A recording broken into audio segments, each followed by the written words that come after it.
The bride who married her enemy. The cathedral doors burst open. Every head turned. But it wasn't the groom returning. It was something far more dangerous. Evelyn Carter stood frozen at the altar in her white dress, mascara streaking her cheeks, her 4-year-old daughter clutching her leg. The man who'd promised forever had vanished an hour ago. The whispers had already started. The humiliation was complete. Then he walked in, tall, dark suit, eyes like winter steel. He moved through the pews like he owned them, like he owned everything. "Your groom stole from me," he said quietly. "Now you're going to pay his debt." If you want to see how far this story goes, drop a comment with your city below, hit that like button, and stay until the very end. The morning had started with hope. Evelyn Carter had woken at dawn in the small bedroom she shared with Sophie, her hands trembling as she touched the wedding dress hanging on the closet door. Ivory silk. Simple, elegant, second-hand but beautiful. She'd saved for 8 months to afford it. "Mama, you look like a princess," Sophie had whispered, eyes wide as Evelyn slipped into the gown hours later. "Just for today, sweetheart," Evelyn knelt, cupping her daughter's face. "Just for today, we get our fairy tale." Sophie's father had left before she was born. Evelyn had raised her alone, working double shifts as a bookkeeper, stretching every dollar, building a life from nothing. When Marcus came into her world 6 months ago, charming and attentive and seemingly stable, she'd let herself believe that maybe, just maybe, they deserved something good. He'd proposed on a Tuesday. Simple ring, simple words. "Let me take care of you both." She'd said yes. Now, standing at the altar of St. Catherine's Cathedral with 24 guests staring and no groom in sight, Evelyn understood the truth with brutal clarity. She'd been a fool. "He's probably stuck in traffic," her friend Jessica whispered from the front pew, but her eyes said otherwise. The officiant checked his watch for the 3rd time. "Perhaps we should—" "Wait!"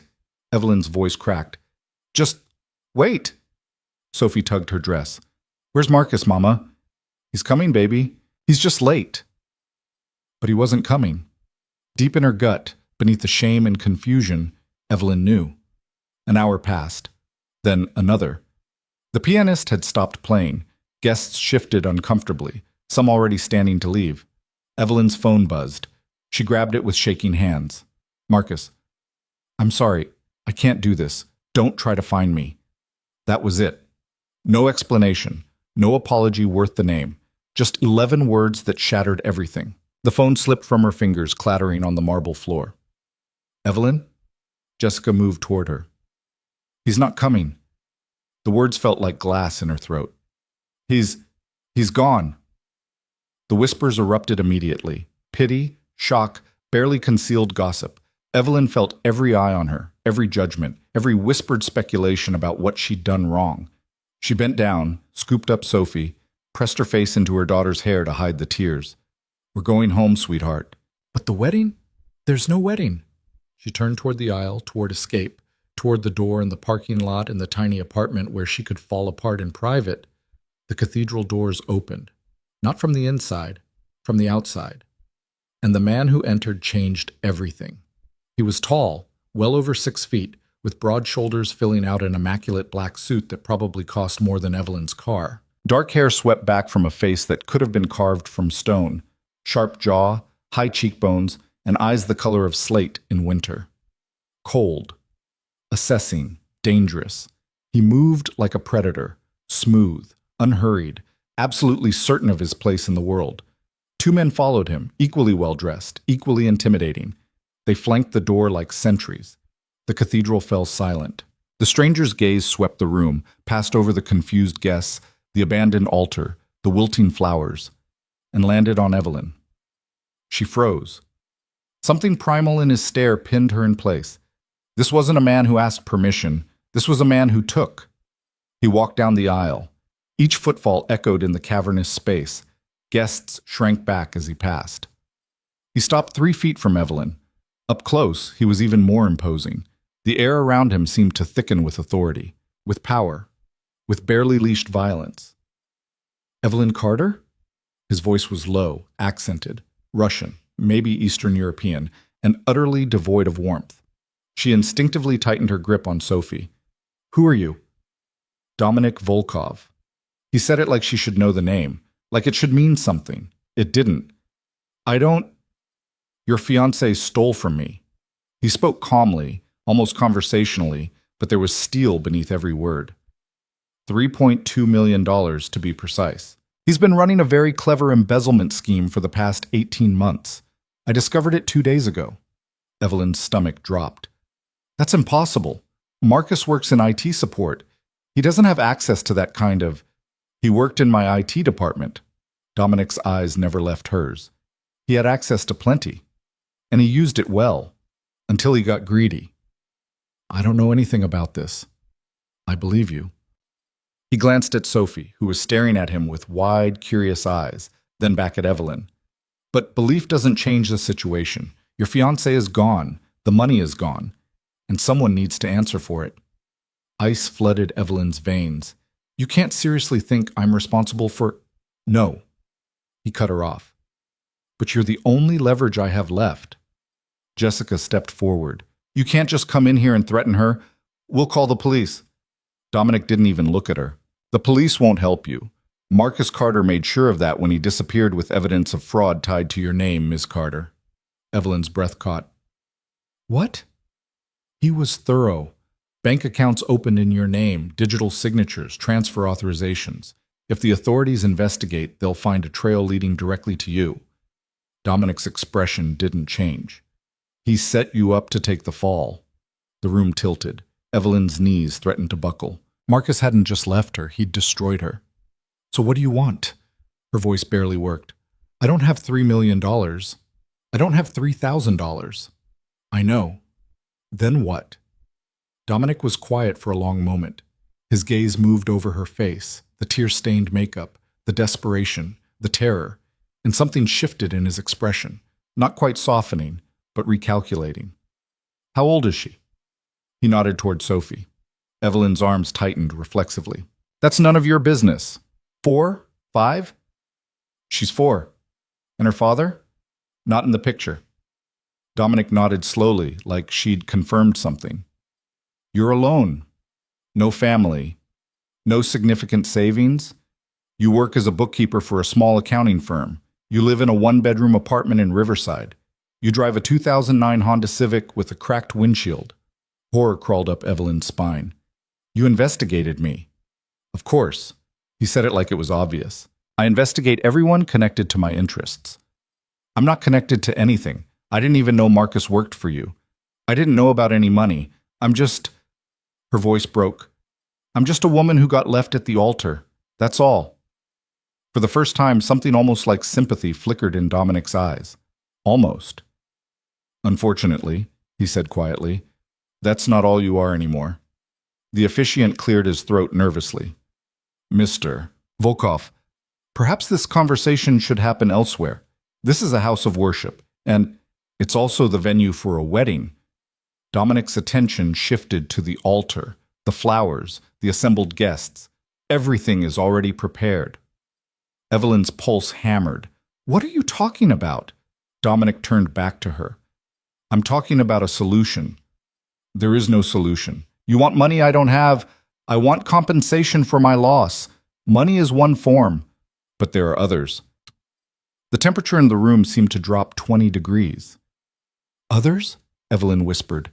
Dominic stepped closer, close enough that she could smell his cologne, expensive, subtle, masculine, close enough to see the absolute certainty in his eyes.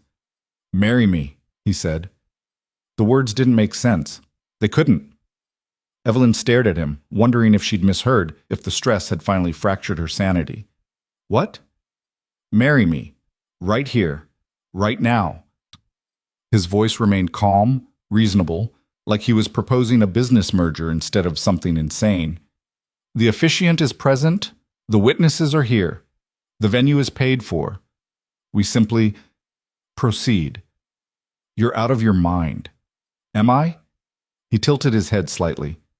Your fiancé destroyed your reputation and your future. If the authorities investigate his crimes, you'll be arrested, prosecuted. Your daughter will end up in foster care while you fight charges you can't afford to defend. Each word landed like a physical blow. But, Dominic continued, If you're my wife, everything changes. I have resources, lawyers, influence. I can make the investigation disappear. I can ensure you're never connected to Marcus's crimes. You and your daughter will be protected. Protected? Evelyn's laugh came out bitter and broken. You mean owned. I mean safe. Why would you do this? Why would you want to marry a complete stranger? Because you have something I need. I don't have anything.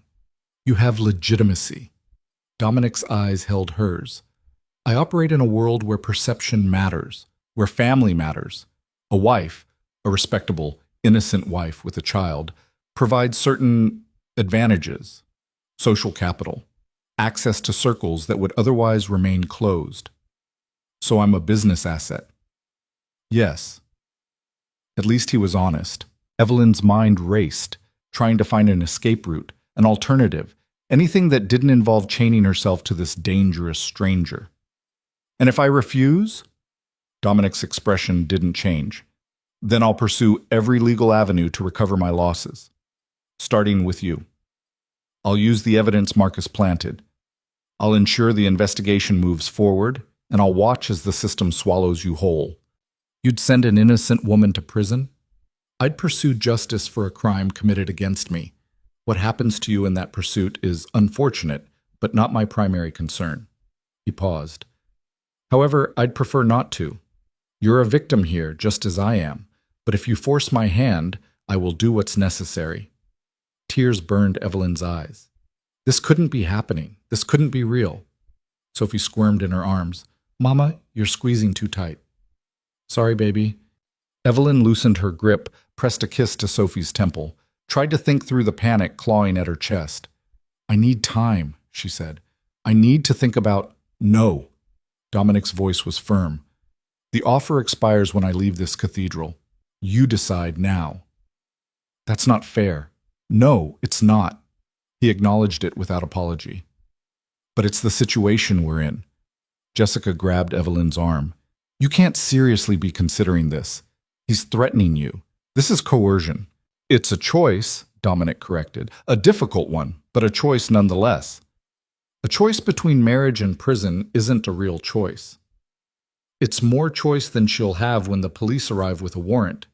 He checked his watch, which, I estimate, will be within the next 48 hours once I provide them with the evidence Marcus left behind. Evelyn's breathing turned shallow. You're a monster. I'm a businessman who's been robbed, and I'm offering you a way out. Dominic's gaze held steady. A way to protect your daughter. To give her a life you could never afford on your own. Security. Education. Opportunity. At what cost? Your freedom to leave. Your ability to make certain decisions independently. Your privacy, to some extent. He paused. But not your safety. Not your dignity. And not your daughter's well-being. Those, I guarantee. How can you guarantee anything? Because unlike Marcus Carter, I keep my word. The cathedral was absolutely silent now. Every guest frozen. Every eye locked on this impossible standoff. Evelyn looked down at Sophie, who was playing with the pearl buttons on her dress, oblivious to the fact that their entire future hung in the balance. What kind of life would Sophie have if Evelyn went to prison? Foster care, instability, trauma. All because Marcus was a thief and a coward. But what kind of life would she have married to Dominic Volkov? If I agree, Evelyn said slowly, I have conditions. Interest flickered in Dominic's eyes. Name them. Sophie comes first, always, in every decision.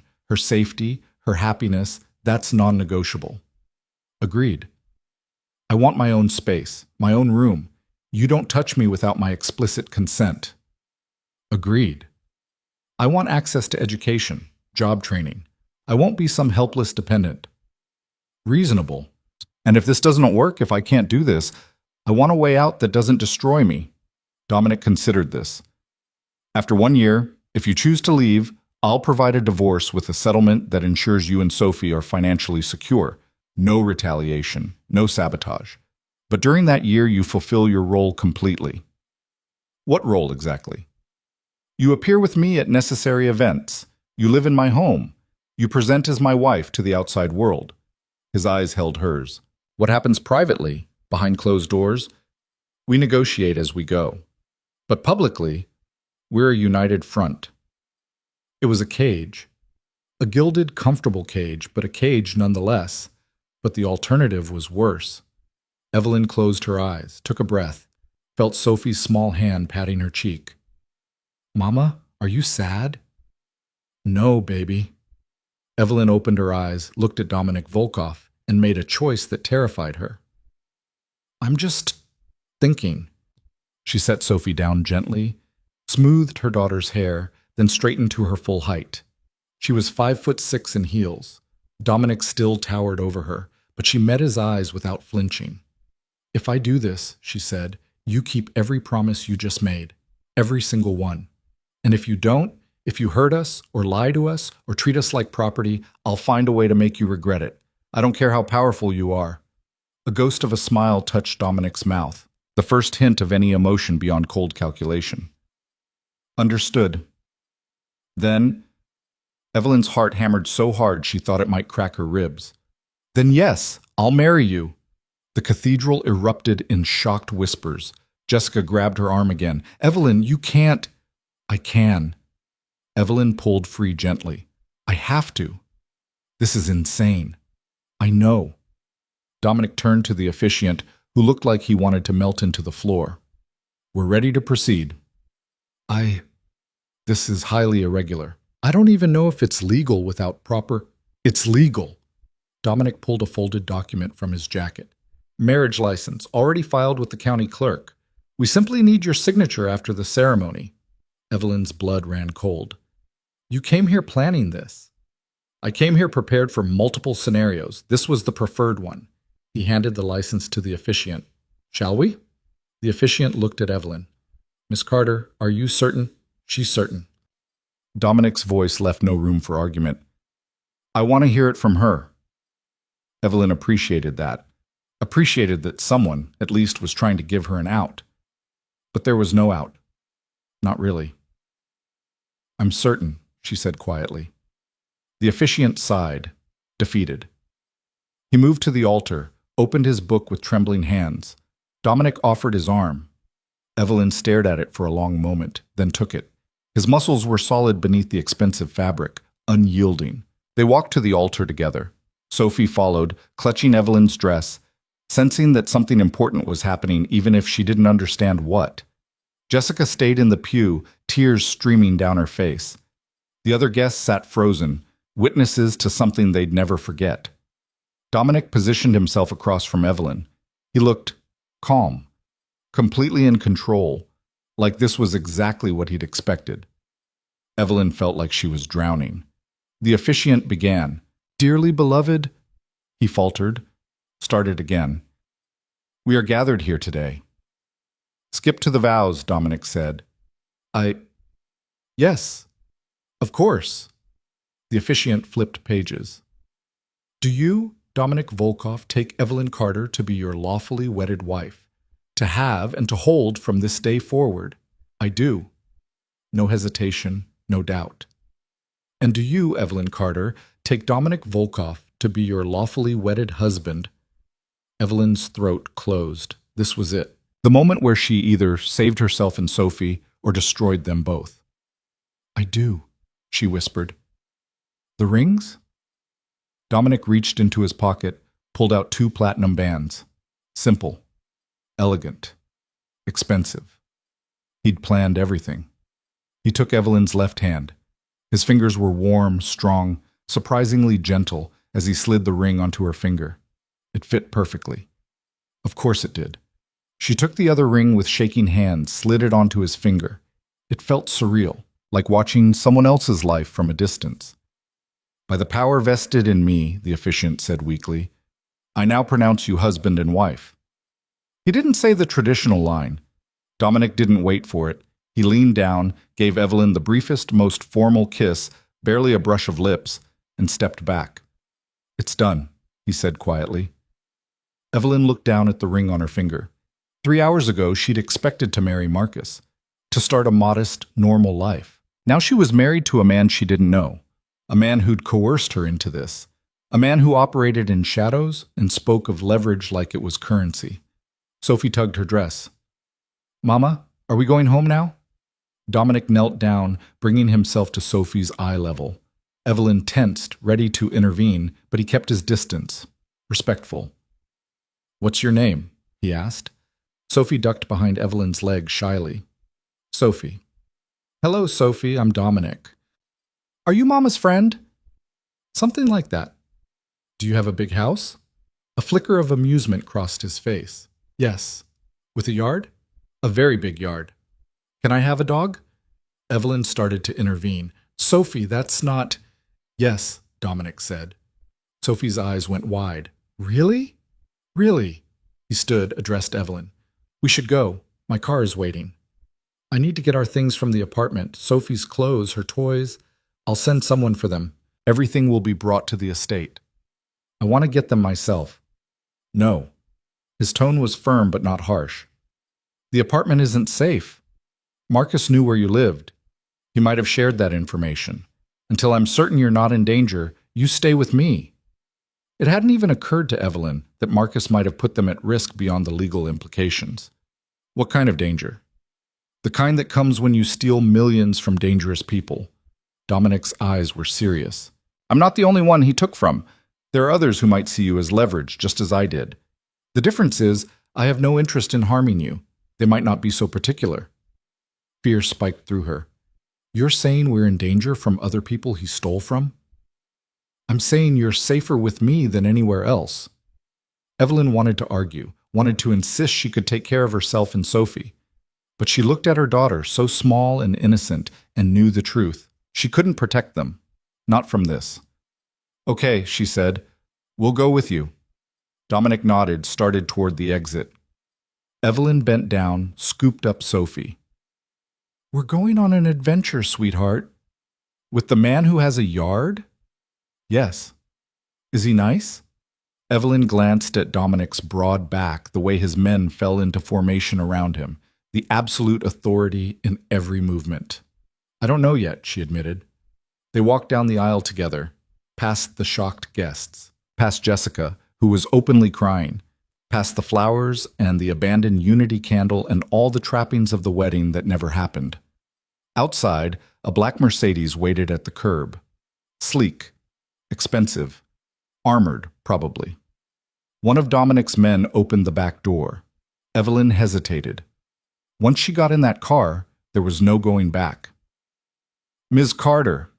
Dominic waited beside the open door. He didn't rush her, didn't force her, just waited. Evelyn took a breath, held Sophie tight, and climbed inside.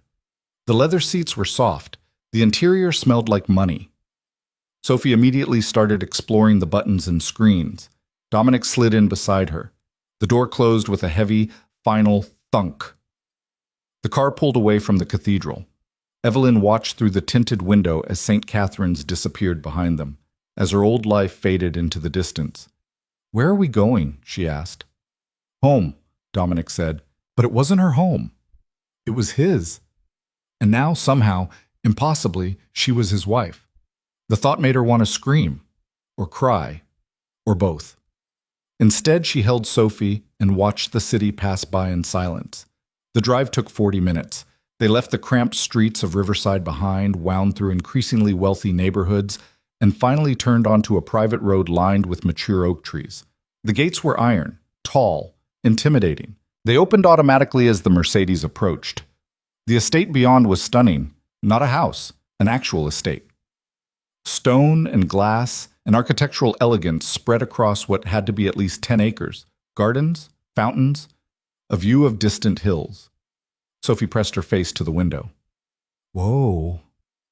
Indeed, Dominic said quietly. The car stopped at the front entrance. More men appeared. Staff, Evelyn realized. Security, housekeepers. Dominic exited first, offered his hand to help her out. Evelyn ignored it, climbed out on her own with Sophie on her hip. He didn't react, just gestured toward the entrance. This way. Inside was even more impressive. Marble floors, high ceilings, art that probably cost more than Evelyn would make in a lifetime. A woman approached, late 50s, elegant, professional. Mr. Volkov, welcome home. Catherine, Dominic nodded to her. This is my wife, Evelyn, and her daughter, Sophie. They'll be living here now. Please prepare the East Wing guest suite for them. Of course. Catherine's expression didn't betray any surprise at the sudden appearance of a wife. Will you be needing anything else? Dinner in an hour, something child-friendly. Immediately, sir. Catherine turned to Evelyn with a kind smile. Mrs. Volkov, if you'll follow me, I'll show you to your rooms. Mrs. Volkov. The name sounded foreign, wrong, but it was hers now. Evelyn followed Catherine up a sweeping staircase, down a hallway lined with artwork, to a set of double doors. Catherine opened them to reveal a suite that was bigger than Evelyn's entire apartment.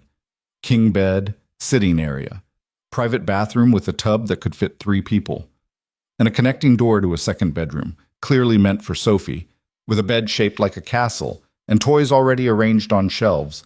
How? Evelyn stared. How is this already set up? Catherine's smile was diplomatic. Mr. Volkov is very thorough in his preparations. He'd known she'd say yes, or he'd made sure she had no other choice.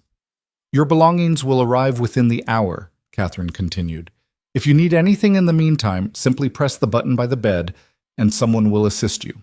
Dinner will be served in the informal dining room at 7. Thank you. Catherine left, closing the doors quietly behind her. Evelyn set Sophie down. Her daughter immediately ran to explore the castle bed, squealing with delight. Evelyn sank onto the edge of the massive bed, still in her wedding dress, and tried to process what had just happened. This morning, she'd been a single mother struggling to make ends meet. Tonight, she was married to one of the most dangerous men she'd ever met, and she had no idea what came next. A soft knock on the connecting door made her look up. Dominic stood in the doorway. He'd removed his jacket, rolled up his sleeves. Somehow, he looked even more formidable in casual dress. You should rest, he said. It's been a difficult day. That's an understatement. He almost smiled. Almost. Indeed. Why did you really do this? Evelyn asked. The truth, not the business asset explanation. Dominic was quiet for a moment, studying her face. Because I could see you were trapped, and I needed something you could provide. It was mutually beneficial. Mutual implies equal benefit. This isn't equal. No, he agreed. It's not, but it's better than the alternative. He wasn't wrong. The rules, Evelyn said. I want them clear. What do you expect from me? Discretion. Loyalty, at least in public. Your presence at events when I need you there. He leaned against the door frame. And time. Time for what? To see if this can work. To see if we can build something functional, if not conventional. His eyes held hers. I don't expect love, Evelyn. I don't even expect friendship. But I do expect honesty.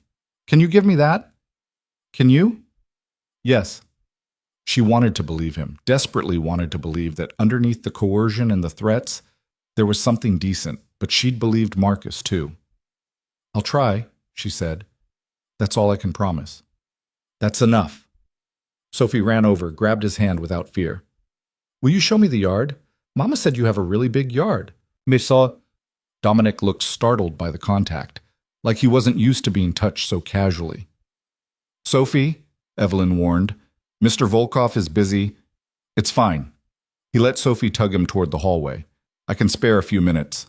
Evelyn followed them downstairs through the house to a back terrace that overlooked gardens and a lawn that seemed to stretch forever. Sophie ran onto the grass, spinning with her arms out, laughing. She's resilient, Dominic observed. She has to be. You've done well with her, raising her alone. The compliment caught Evelyn off guard. Thank you. They stood in silence, watching Sophie explore. I meant what I said, Dominic said quietly, about keeping my promises. I know you have no reason to trust me, but I'll prove it day by day. Why does it matter if I trust you? Because this only works if you believe you're safe here. If Sophie believes it, he glanced at her. Fear is a poor foundation for anything sustainable. Then maybe you shouldn't have started with threats. I started with honesty. The threats were simply the reality of your situation. He paused. I didn't create that situation. Marcus did. I'm just the one offering you a way through it. He was right. She hated that he was right. I'm going to check on Sophie, Evelyn said, moving toward her daughter. Evelyn. She stopped, looked back. Welcome home, Dominic said. The words should have been mocking, cruel, but they weren't. They were almost sincere. Evelyn didn't know what to do with that, so she simply nodded and walked away, leaving Dominic standing on the terrace alone. As the sun set over the estate, painting the sky in shades of amber and rose, Evelyn Carter, now Evelyn Volkov, held her daughter and wondered what kind of future she'd just chosen, and whether she'd survive it. Dinner was served in what Catherine called the informal dining room, though it was larger and more elegant than any restaurant Evelyn had ever been to. Crystal chandeliers cast warm light over a mahogany table that could seat 12. Place settings gleamed with china that probably cost more than Evelyn's monthly rent. Sophie sat in a chair padded with cushions to bring her to table height, eyes wide as Catherine brought out the first course. Chicken fingers? Sophie looked up at Dominic, who sat at the head of the table. You have chicken fingers? I was informed they're a favorite among 4-year-olds, he replied, his tone surprisingly gentle. Evelyn sat across from Sophie, still in her wedding dress because she had nothing else to wear. The surreal nature of it all pressed down on her, sitting in a mansion, married to a stranger, pretending this was somehow normal. You didn't have to do that, Evelyn said quietly. Order special food for her. She's a child. Children have preferences. Dominic cut into his own meal with precise movements. It's not difficult to accommodate. Sophie kicked her legs happily, munching on a chicken finger. This is the best wedding ever. Evelyn's throat tightened. Sophie didn't understand. How could she? To her, this was an adventure.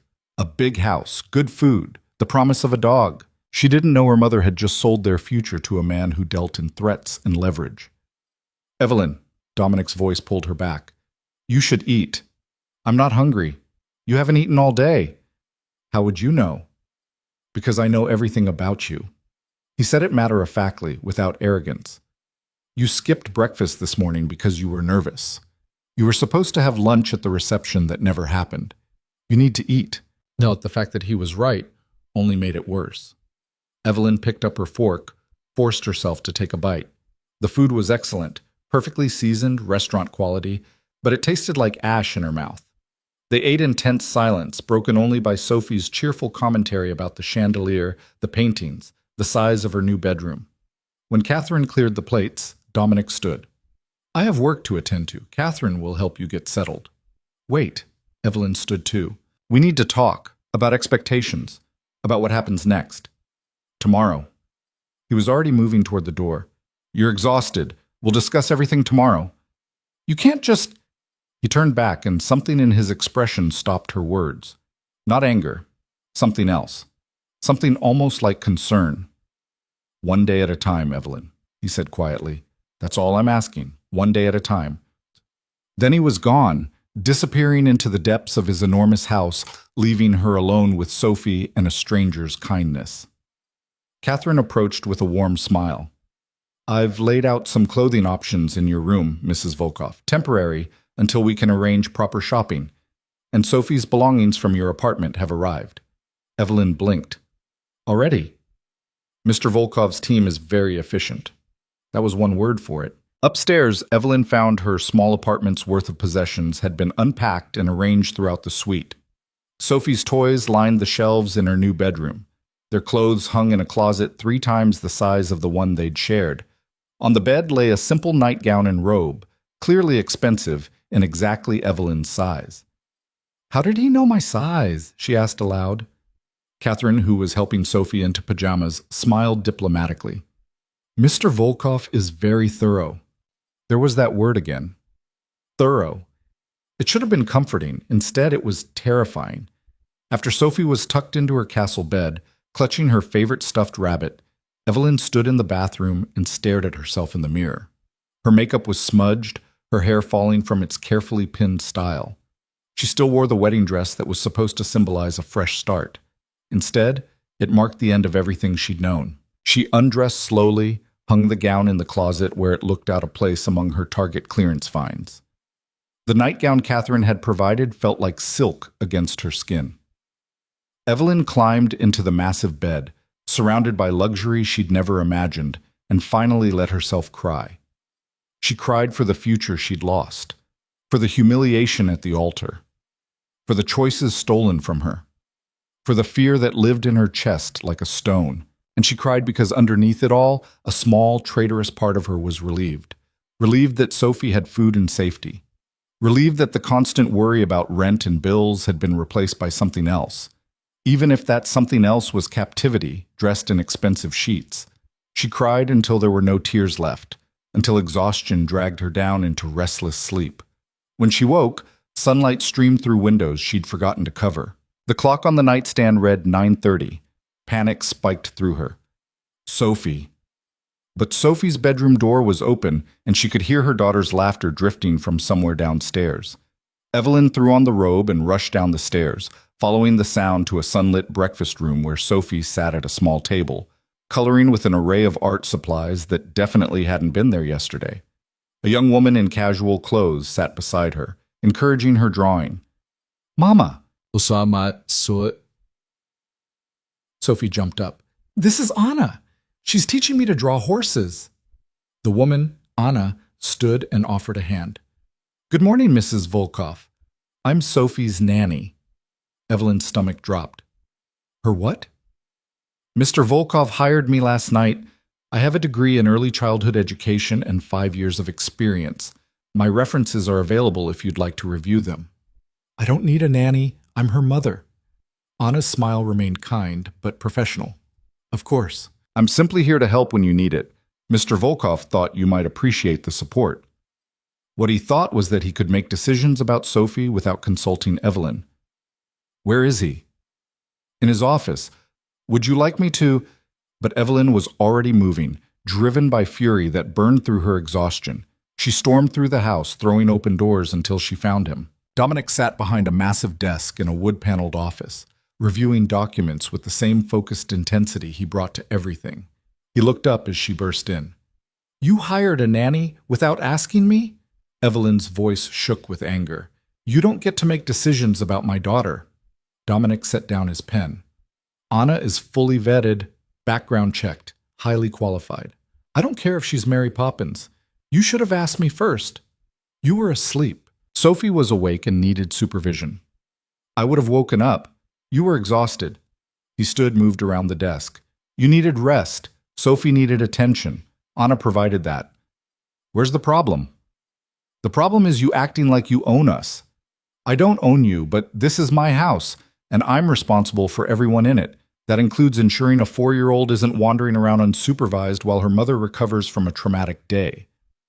He made it sound reasonable, logical, but it wasn't about logic.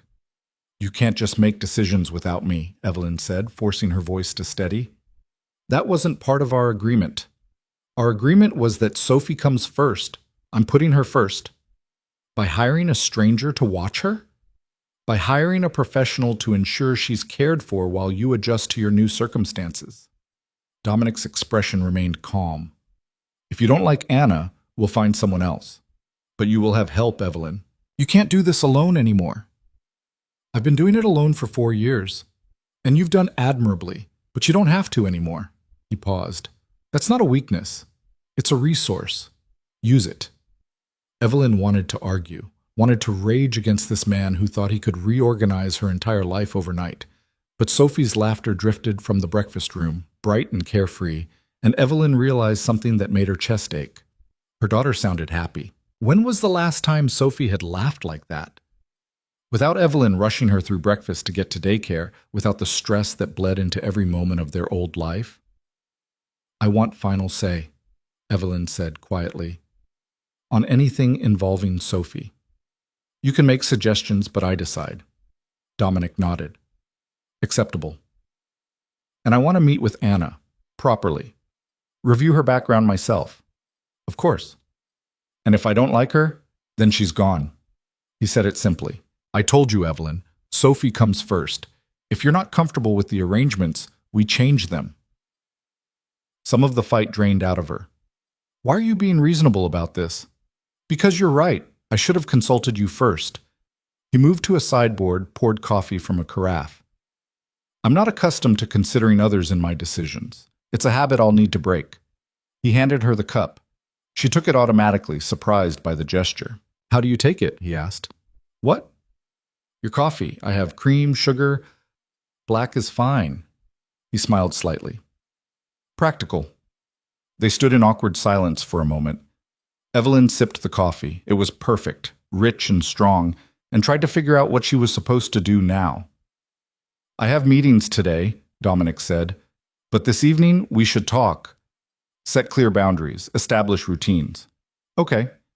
In the meantime, Catherine can take you shopping for clothes. You'll need a new wardrobe.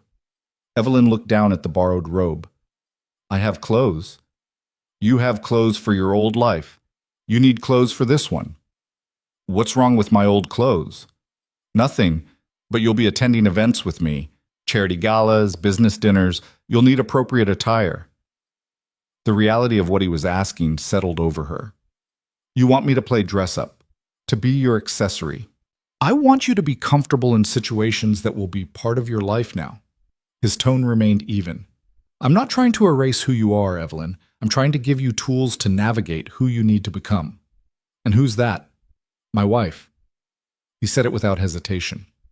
In public, at least. What you are in private is still being negotiated. There was something almost honest in that, almost respectful. Evelyn finished her coffee, set the cup down. Fine, I'll go shopping with Catherine, but I choose what I buy. Of course.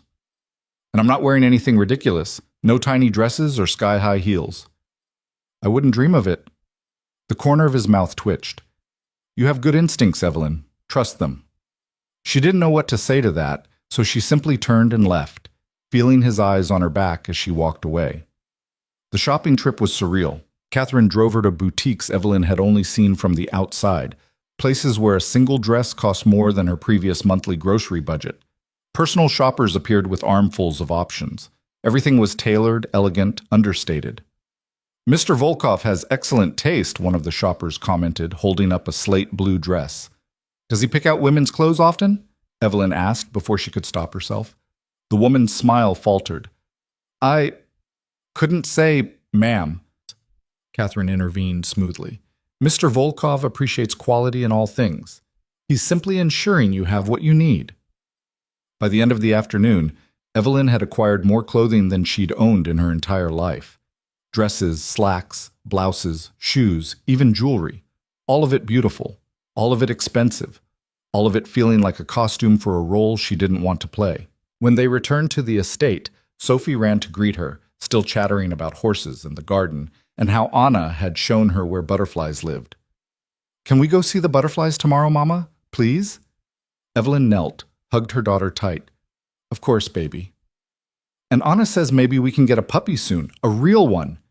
Evelyn looked over Sophie's head to where Anna stood in the doorway, apologetic. She asked, Anna explained. I said we'd have to see what her mother thought. A dog is a big responsibility, Evelyn said carefully. I'll feed it and walk it and everything. Sophie bounced with excitement. Please, Mama, you said maybe someday, and Dominic said we could. Dominic said? Sophie nodded enthusiastically. At breakfast. He said when we're all settled, we can go pick one out together. Evelyn's jaw tightened. Another decision made without her. But Sophie's face was so hopeful, so bright with joy, that Evelyn couldn't bring herself to crush it. We'll see, she said. But first, you need to take a bath and get ready for dinner. Okay. Sophie ran toward the stairs, Anna following. Evelyn stood slowly, exhaustion settling into her bones. One day in this life, and already she was losing control of everything. Mrs. Volkov? Catherine approached. Dinner will be ready in an hour. Mr. Volkov asked if you'd join him in the library afterward for that discussion. Fine. And I took the liberty of having the dress from yesterday cleaned and preserved in case you wanted to keep it. Evelyn thought of the wedding dress, the symbol of a marriage that never happened and another that shouldn't have. Donate it, she said. Someone else can have their fairy tale. Catherine's expression softened with understanding. Of course. That evening, Evelyn dressed in one of her new outfits, simple black slacks and a cream silk blouse, and tried not to think about how easily she was slipping into this new skin. Dinner was quieter than the night before. Sophie was tired from her day of exploration and fell asleep at the table, forcing Evelyn to carry her upstairs early. When she returned, Dominic was waiting in the library, a room lined floor to ceiling with books. He sat in a leather chair by the fireplace, reading. He looked up as she entered. Sophie asleep? Yes. It was a big day for her. For both of you. He closed his book, set it aside. Please, sit. Evelyn chose the chair across from him, maintaining distance. You wanted to talk about boundaries. And expectations. Yes. He leaned back, studying her with those unsettling gray eyes. You were right this morning. I overstepped. I'm used to unilateral decision-making. It's how I operate in business. But this isn't business. What is it then? A partnership of sorts. He paused. One that will only work if we establish clear rules. I'm listening. First, Sophie, all decisions regarding her welfare, education, and care are made jointly. If I have suggestions, I present them to you first. You have final say. Evelyn nodded slowly. Okay. Second, your autonomy. You're free to move about the estate as you wish. You can go into town, see friends, maintain your own life. But he held up a hand as she started to speak. You'll have security with you, non-negotiable. Marcus made enemies beyond me. Until I'm certain you're safe, you're protected. Protected or monitored? Both. I won't pretend otherwise. His honesty was almost jarring. But the monitoring is for safety, not control. You're not a prisoner, Evelyn. You're my wife, and I protect what's mine. The possessiveness in those words sent a shiver down her spine, not entirely from fear. Third, he continued, public appearances. I'll need you at certain events, business dinners, charity functions. I'll give you as much notice as possible, and I'll never force you to attend something that makes you genuinely uncomfortable. But I do need you to fulfill that role when it's necessary. Playing the devoted wife. Presenting as a united front. He corrected. There's a difference. Is there? Yes. Because privately we can be whatever we negotiate. He leaned forward slightly. I meant what I said yesterday. I don't expect intimacy. I don't expect affection. I expect professionalism in public and honesty in private. Evelyn searched his face for deception, for hidden agendas, but he met her gaze steadily. What about you? She asked. What are your boundaries? Don't betray me. Don't undermine me in public. Don't share the details of our arrangement with anyone outside this house. He paused. And don't ask me about my business operations. That part of my life remains separate. Because it's illegal? Because it's dangerous. The less you know, the safer you are. That answered her question. So you are a criminal. I'm a businessman who operates in gray areas. He didn't flinch from the implication. But I've never harmed an innocent person, and I never will. That includes you and Sophie. How am I supposed to trust that? By watching what I do, not what I say. He stood, moved to a cabinet, poured 2 glasses of amber liquid. He offered her one. I don't expect trust immediately. I expect to earn it day by day. Evelyn took the glass. Whiskey, probably. Expensive, like everything else in this house. 1 year, she said. You said after 1 year, if this doesn't work, I can leave with a settlement. Yes. What kind of settlement? Enough to ensure you and Sophie are comfortable for the foreseeable future. A house, trust fund for her education, monthly income until you're established in a career. It was more than generous, suspiciously so. Why would you do that? If I leave, you lose your social capital. Because keeping you here against your will defeats the purpose. He sipped his drink. I need a wife who chooses to be here, even if that choice is informed by practical considerations rather than affection. You really don't care if I love you? Love is a fantasy for people who can afford it. His voice was matter-of-fact. I can't. Neither can you, not anymore. What we build here will be based on something more reliable than emotion. What's that? Mutual benefit, respect, trust, eventually. He met her eyes. Those things last, Evelyn. Love fades. Passion burns out. But a solid partnership, that endures. She wanted to argue, wanted to believe in something more than his cold pragmatism. But she'd believed in love once, and Marcus had left her at the altar with debts and destruction in his wake. Maybe Dominic was right. Maybe partnership was better than promises.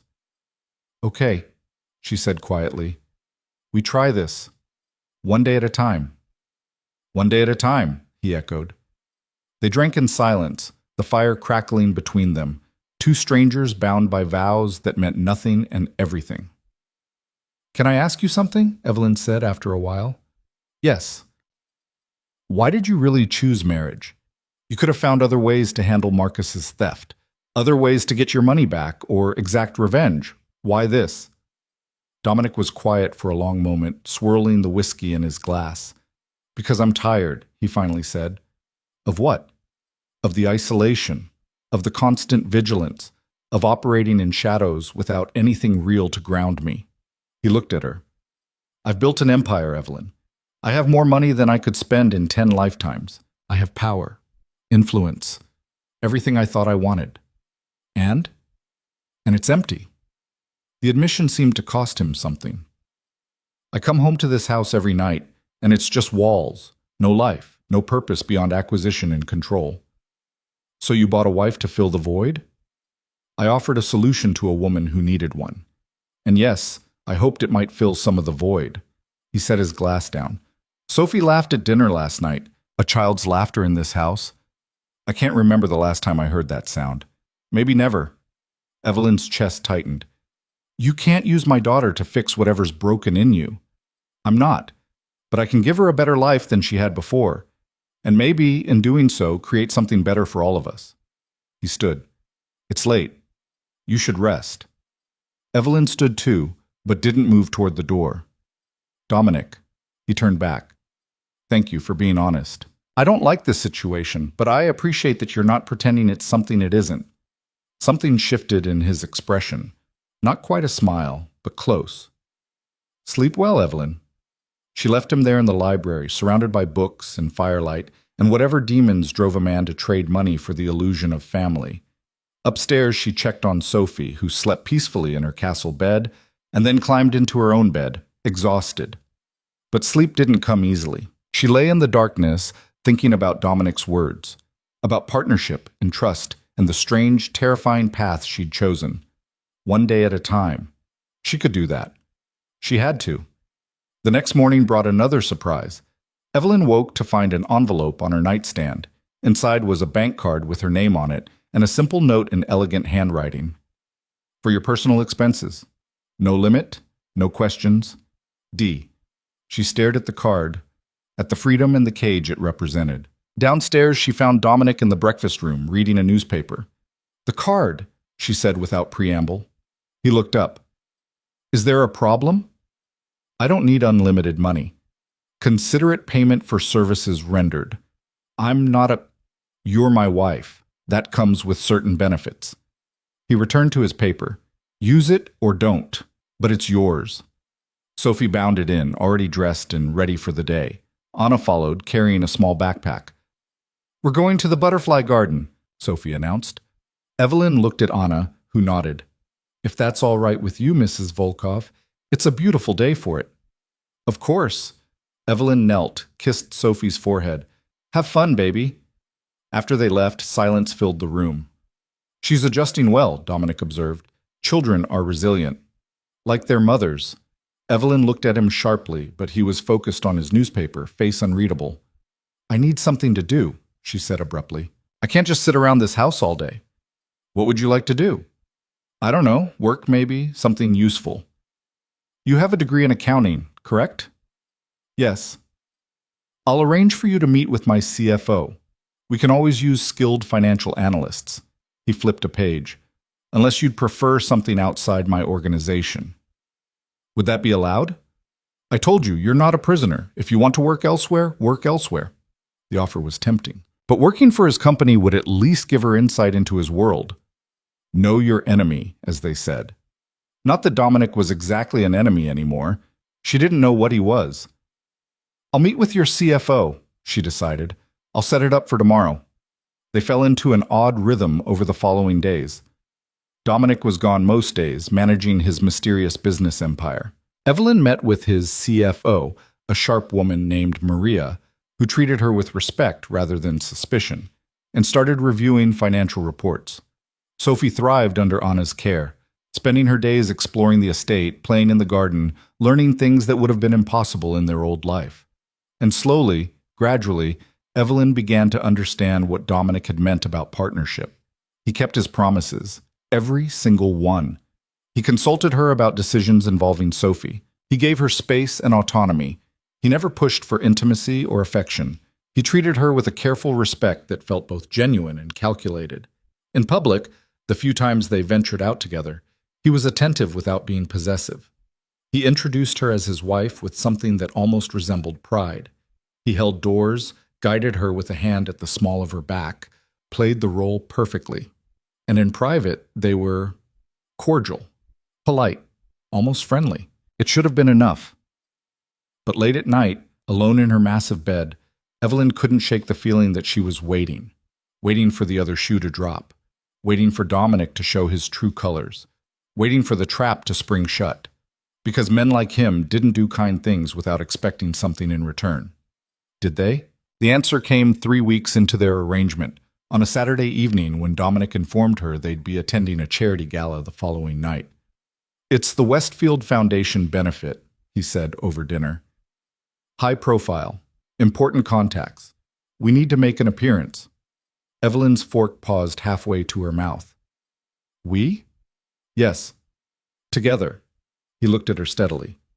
"This is what I meant about public appearances. It's necessary." "How necessary?" "Very. I've already RSVP'd for both of us." Sophie was already in bed, leaving them alone in the dining room. The space felt too large, too formal, even after weeks of eating here. "You could have asked first," Evelyn said. "Would you have said yes?" "Probably not." "Then I'm asking now." His tone softened slightly. "Will you come with me tomorrow night? Please?" The please surprised her. Dominic didn't strike her as a man who said that word often. "What exactly would I have to do?" "Stand beside me. Smile. Make polite conversation. Let people see that I have a wife and a family now." He set down his wine glass.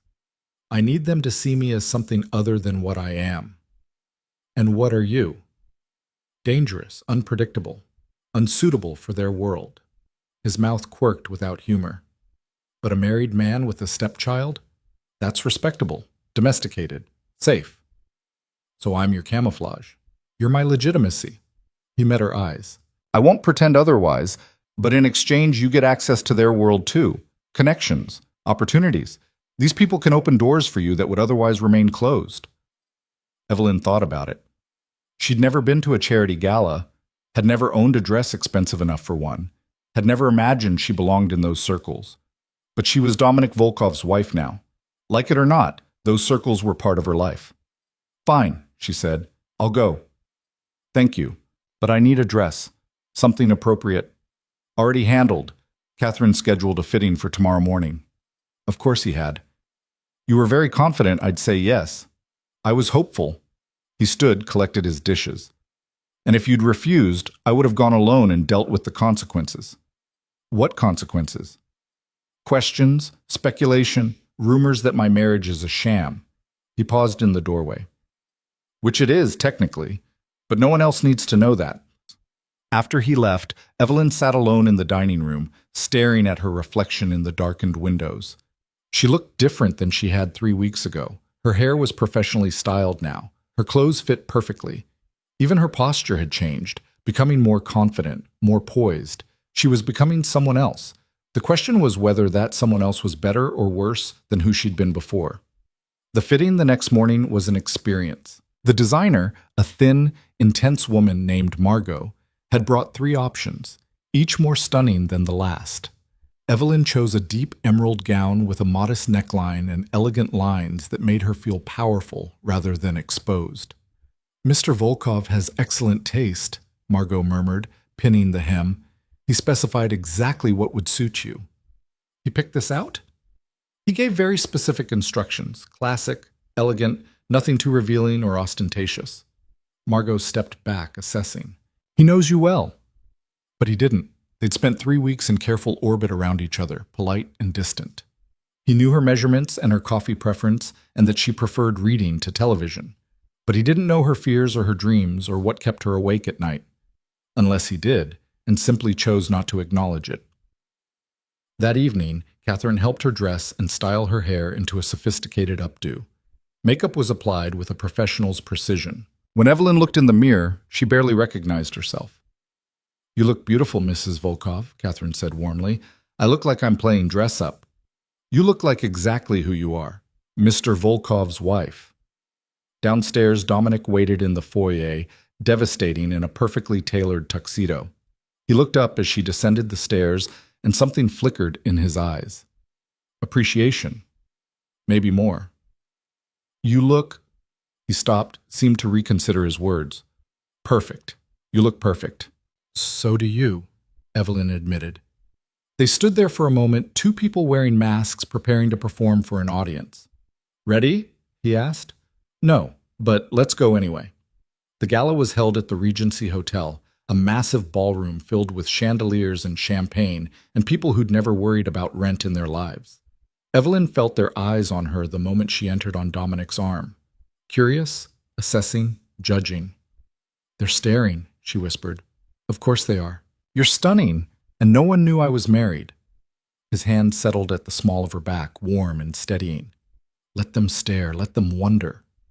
He guided her through the crowd with practiced ease, introducing her to business associates and society fixtures whose names she'd only seen in the newspaper.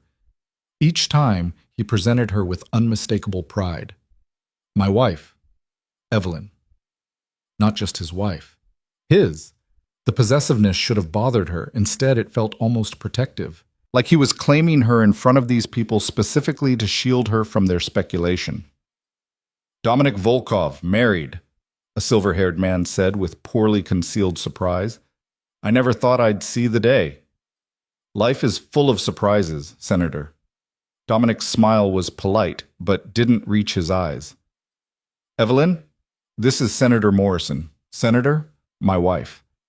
Morrison took her hand, his grip lingering just slightly too long. "A pleasure. How did you two meet?" "Through mutual circumstances," Dominic said smoothly, before Evelyn could answer. "Sometimes the best things come from unexpected situations." That was one way to describe being coerced into marriage. As the evening wore on, Evelyn began to understand the game being played. These people, politicians, business leaders, old money elite, all wanted something from Dominic. Access, favors, investment. And he navigated their requests with the skill of someone who'd spent years mastering the art of saying no while appearing to consider yes. "You're good at this," she murmured during a brief moment alone. "Practice." He accepted champagne from a passing waiter, handed her a glass. "I've been playing this game for a long time. Do you ever get tired of it?" "Every single day." He sipped his drink. "But it's necessary. Power isn't just about money, Evelyn. It's about relationships, perception, making people believe you're someone they want to be associated with. Even when you're not. Especially then." A woman in diamonds approached, her smile sharp. "Dominic, darling, you've been hiding from us." "Mrs. Ashford." Dominic's tone cooled noticeably. "I didn't realize you'd be here." "Oh, I never miss the Westfield benefit. So much opportunity for meaningful conversation." Her eyes shifted to Evelyn, predatory. "And who is this?" "My wife, Evelyn." "Your wife?" The woman's laugh was brittle. "How sudden. I don't recall seeing an announcement." "We prefer privacy," Evelyn said, finding her voice. "Some things are too important to share with strangers." Mrs. Ashford's eyes narrowed. "Of course. How quaint." After she left, Dominic's hand found Evelyn's again. Well handled. "She's awful. She's dangerous. Her husband sits on the banking commission. She trades in gossip and leverage." He steered her toward the terrace doors. "Let's get some air." Outside, the night was cool and quiet, the city lights spreading below them like scattered diamonds. Evelyn breathed deeply, grateful for the escape. "Thank you," Dominic said quietly. "For what?" "For being here, for playing the role convincingly." He leaned against the railing. "I know this isn't what you wanted."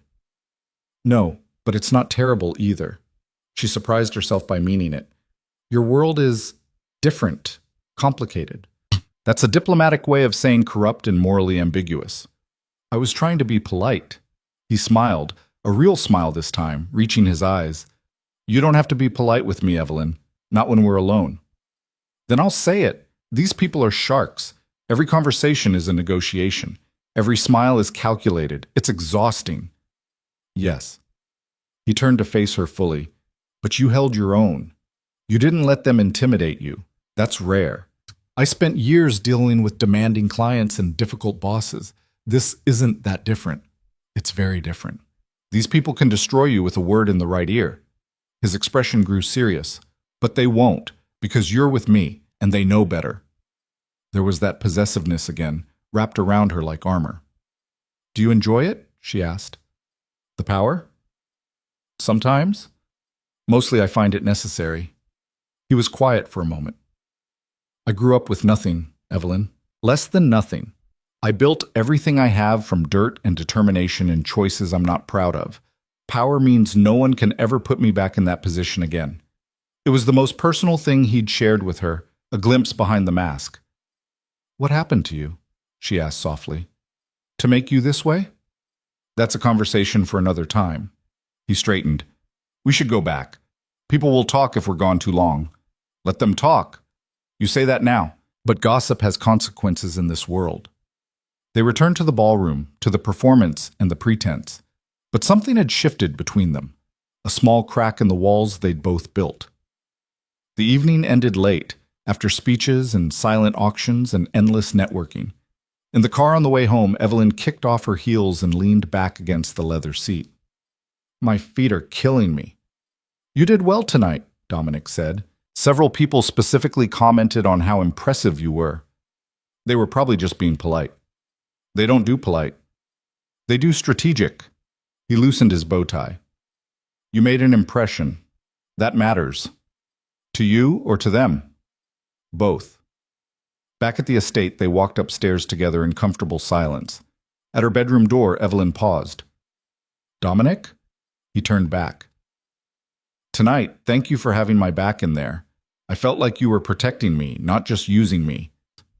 Something passed across his face. Surprise, maybe, or pleasure at being understood. You're my wife, he said simply. Protecting you is part of the agreement. Is that all it is? An agreement? He held her gaze for a long moment. Ask me that again in a few months. The answer might be different. Then he walked to his own room, leaving her standing in the hallway with a racing heart and questions she wasn't ready to answer. The next few weeks brought more events. A business dinner where Evelyn charmed a difficult client's wife. A museum fundraiser where she held intelligent conversations about art she'd only learned about days before. A corporate reception where she stood beside Dominic and projected the image of a united, stable couple. And with each event, the performance became easier, more natural. She learned to read the room, to identify who had power and who merely pretended. She learned to deflect inappropriate questions and navigate dangerous conversations. She learned to be Mrs. Dominic Volkov. But it was at home, in the quiet moments, that things truly began to change. Sophie adored Dominic. She'd drag him to tea parties with her stuffed animals, insist he read her bedtime stories, climb into his lap during movie nights like he'd always been there. And Dominic, dangerous, powerful Dominic, was unfailingly gentle with her. Evelyn would watch them together and feel something twist in her chest. This wasn't supposed to happen. He wasn't supposed to be good with her daughter, wasn't supposed to make Sophie laugh or patiently explain things or remember which princess was her favorite. He wasn't supposed to care. But he did. She could see it in the way he made sure Sophie's favorite cereal was always stocked, in how he'd adjusted his schedule to have breakfast with them every morning, in the way he'd had a swing set installed in the garden without being asked. Why are you doing this? Evelyn asked him one evening after Sophie had fallen asleep between them during a movie. Doing what? Being so good to her. You don't have to. That wasn't part of our agreement. Dominic carefully lifted Sophie, cradling her against his chest. Maybe I want to. Why? He carried Sophie upstairs, Evelyn following. In her bedroom, he laid her down gently, pulled the covers up, brushed hair from her face with surprising tenderness. Out in the hallway, he finally answered. Because she deserves it, and because he stopped, seemed to struggle with the words. Because I never had anyone do those things for me, so I know what it costs a child to grow up without them. The confession hung between them, raw and honest. What happened to you? Evelyn asked again, softer this time. My parents died when I was 8. I grew up in the system, foster homes. Some good, most not. His voice was flat, emotionless, which somehow made it worse. I learned early that the world doesn't care about you unless you make it care, unless you become too powerful to ignore. I'm sorry. Don't be. It made me who I am. He looked at her. But I can make sure Sophie never has to learn those lessons, that she grows up knowing she's protected and valued and safe. Even though she's not yours? She is now. He said it with absolute certainty. You both are. The words should have felt like chains. Instead, they felt like shelter. The breaking point came 6 weeks into their marriage, on an ordinary Tuesday afternoon. Evelyn was in Dominic's home office, which she'd been given access to for the financial work she was doing, when she noticed a folder marked with Marcus's name. She shouldn't have opened it, but she did. Inside were reports, investigations. Details of Marcus's theft? Yes, but also something else.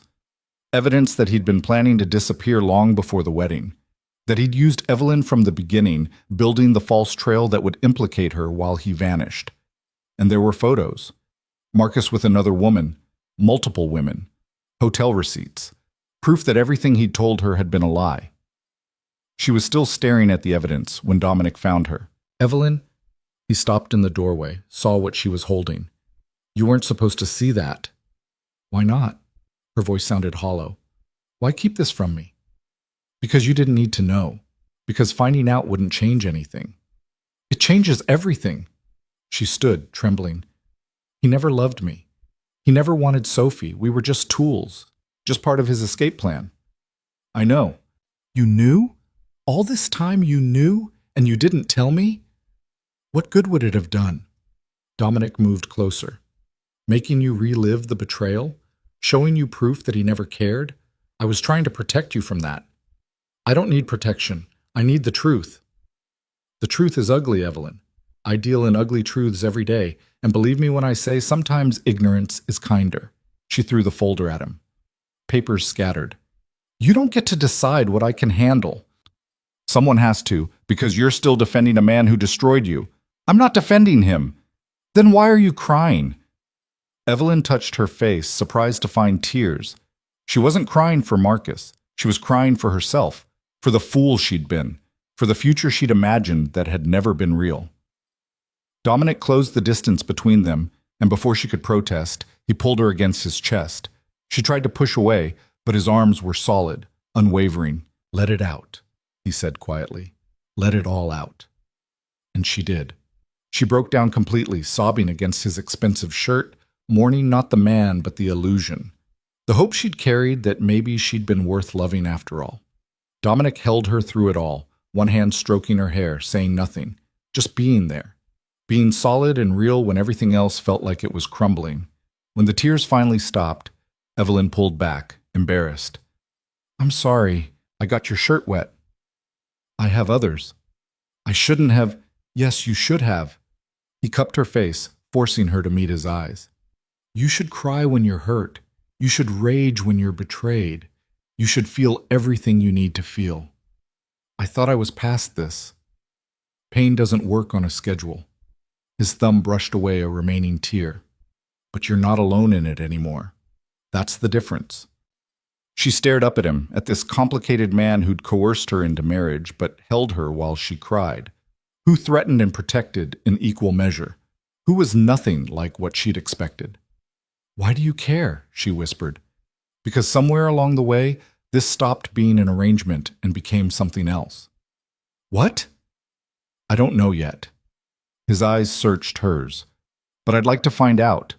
If you're willing. Her heart hammered. This was dangerous. This was exactly what she'd promised herself wouldn't happen. But standing there in his arms, seeing genuine concern in his eyes, feeling safe for the first time in months, maybe years, she couldn't deny the truth. Something had changed.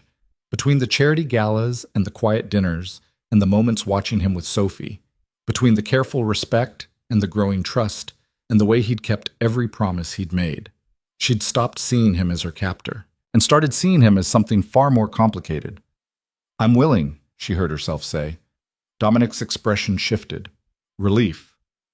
Hope. Something almost vulnerable. Then he did something unexpected. He stepped back, putting distance between them. "Not like this," he said. "Not when you're upset and vulnerable. When we cross that line, if we cross it, I want you to be certain, to choose it freely." "You're really going to be noble right now?" "I'm going to be fair. There's a difference." He picked up the scattered papers. "Take the day. Process everything. We'll talk when you're ready." He left her standing in the office, more confused than ever. She'd expected him to take advantage, to use her moment of weakness. Instead, he'd given her space, respect, the very thing she'd demanded from the beginning. That night at dinner, they sat across from each other as usual, Sophie chattering between them about the puppy she wanted to name Princess Buttercup. "That's a terrible name for a dog," Dominic said seriously. "It's a great name," Sophie protested. "What if it's a boy dog? Then he'll be Prince Buttercup." Evelyn watched them bicker good-naturedly, and something settled in her chest, something warm and frightening and real. This was her life now. This estate. This child's laughter. This man who'd blackmailed her into marriage and then spent 6 weeks proving he could be trusted. It wasn't what she'd planned, but maybe, just maybe, it was better. After Sophie was asleep, Evelyn found Dominic in the library with his usual book and fireplace routine. "Can we talk?" she asked from the doorway. He looked up, set the book aside. "Of course." She sat in her usual chair, tucked her legs under her. "I've been thinking about what you said, about this becoming something else." And I think you're right. Something has changed." She took a breath. "I don't hate being here anymore. I don't wake up looking for escape routes. Sophie is happy. I'm starting to build a life I actually want. But I'm terrified." The admission cost her. "Because caring about you gives you power to hurt me, and I've already been hurt enough." "I know." He leaned forward, elbows on his knees. "For what it's worth, you have the same power over me." "I don't believe that." "Then believe this. You and Sophie have become the most important parts of my day. I rearrange meetings to have breakfast with you. I come home early just to hear about her adventures. I find myself thinking about what would make you smile." He held her gaze. "That's terrifying for me too, because I built my entire life on not needing anyone, and now I need you both." The honesty in his voice stole her breath. "So where does that leave us?" she asked. "Wherever we want it to. We agreed to 1 year, but maybe we start treating this less like an arrangement and more like a real marriage? A real partnership. See where it goes." Evelyn thought about the ring on her finger, the name she'd taken, the life they were building. "Okay," she said, "let's try. Really try." Dominic smiled, slow and genuine. "1 day at a time?" "1 day at a time." He stood, offered his hand. "Want to take a walk? The gardens are beautiful at night." She took his hand, let him pull her to her feet. They walked through the moonlit gardens, talking about everything and nothing. And when his hand found hers, fingers intertwining, Evelyn didn't pull away. She held on. Because maybe, just maybe, this dangerous man with his complicated past and his careful promises was exactly what she needed. And maybe she was exactly what he needed too. The shift was gradual at first, like ice melting at the edges of a frozen lake. Small changes that accumulated into something undeniable.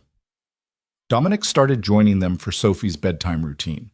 He'd sit in the rocking chair while Evelyn tucked their daughter in, listening to her recount the day's adventures. Sometimes he'd add details Sophie had forgotten, or correct her dramatic embellishments with gentle humor that made her giggle.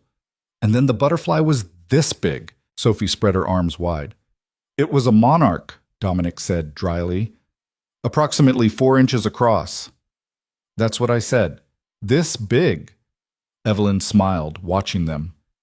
"I think someone needs to learn the difference between facts and creative interpretation." "I'm teaching her negotiation skills," Dominic countered. "Start with an exaggerated claim. Let them talk you down to something closer to reality." "She's 4. Never too early to learn. After Sophie fell asleep, they'd walk downstairs together instead of retreating to separate corners of the house. Sometimes to the library, sometimes to the terrace, sometimes just to the kitchen where Dominic would make tea with surprising domesticity. You know how to make tea? Evelyn had asked the first time, watching him navigate the kettle with practiced ease. I lived in London for 3 years. You learn or you suffer.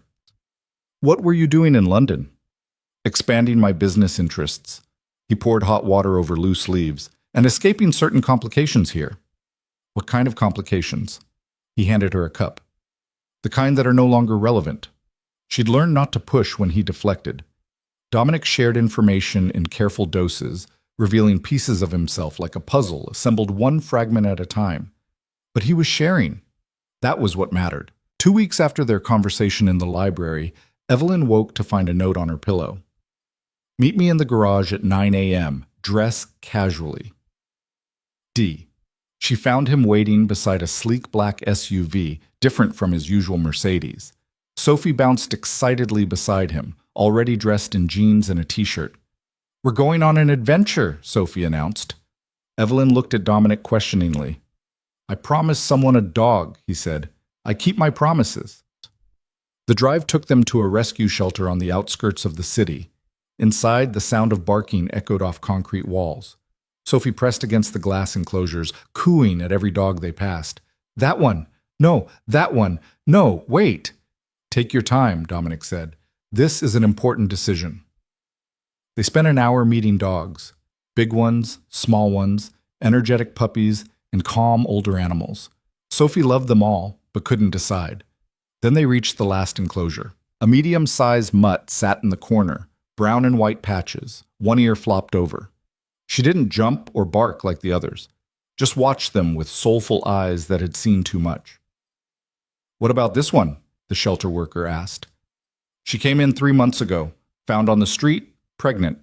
We fostered her puppies and adopted them out, but no one's wanted her. Sophie pressed her face to the glass. Why not?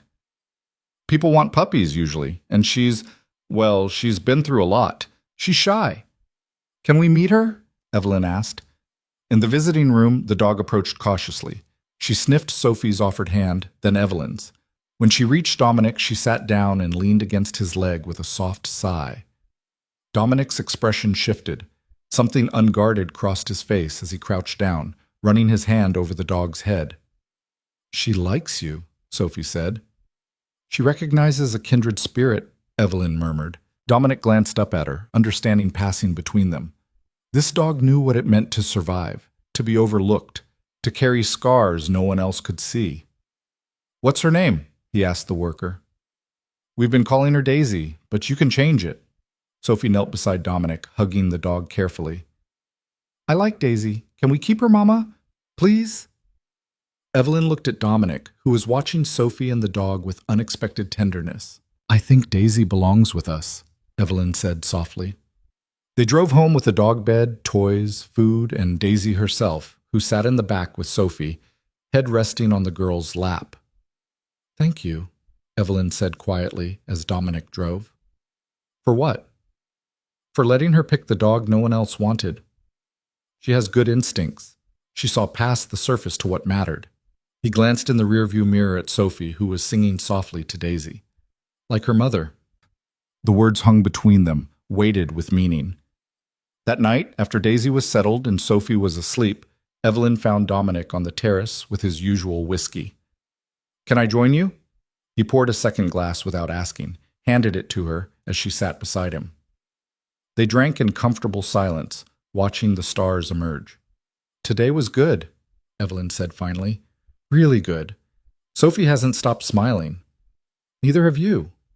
She touched her face, surprised. I guess I haven't. It suits you. The smile. He set down his glass. You should do it more often. Maybe I will, if you keep giving me reasons. The air between them charged with something electric. They'd been dancing around this for weeks. The growing attraction, the building tension, the awareness that hummed whenever they were close. Evelyn, his voice was low. I need to tell you something. Okay? That night in the library when I said this had become something else, I meant it. But I haven't been entirely honest about what.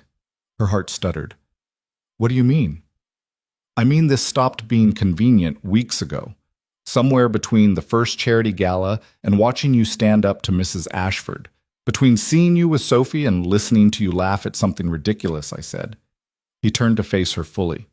I care about you, Evelyn. Not as an asset or a convenience. As a person. As my wife. Dominic, I'm not asking for anything. I just need you to know that my feelings have changed. That when I look at you, I don't see an arrangement anymore. I see...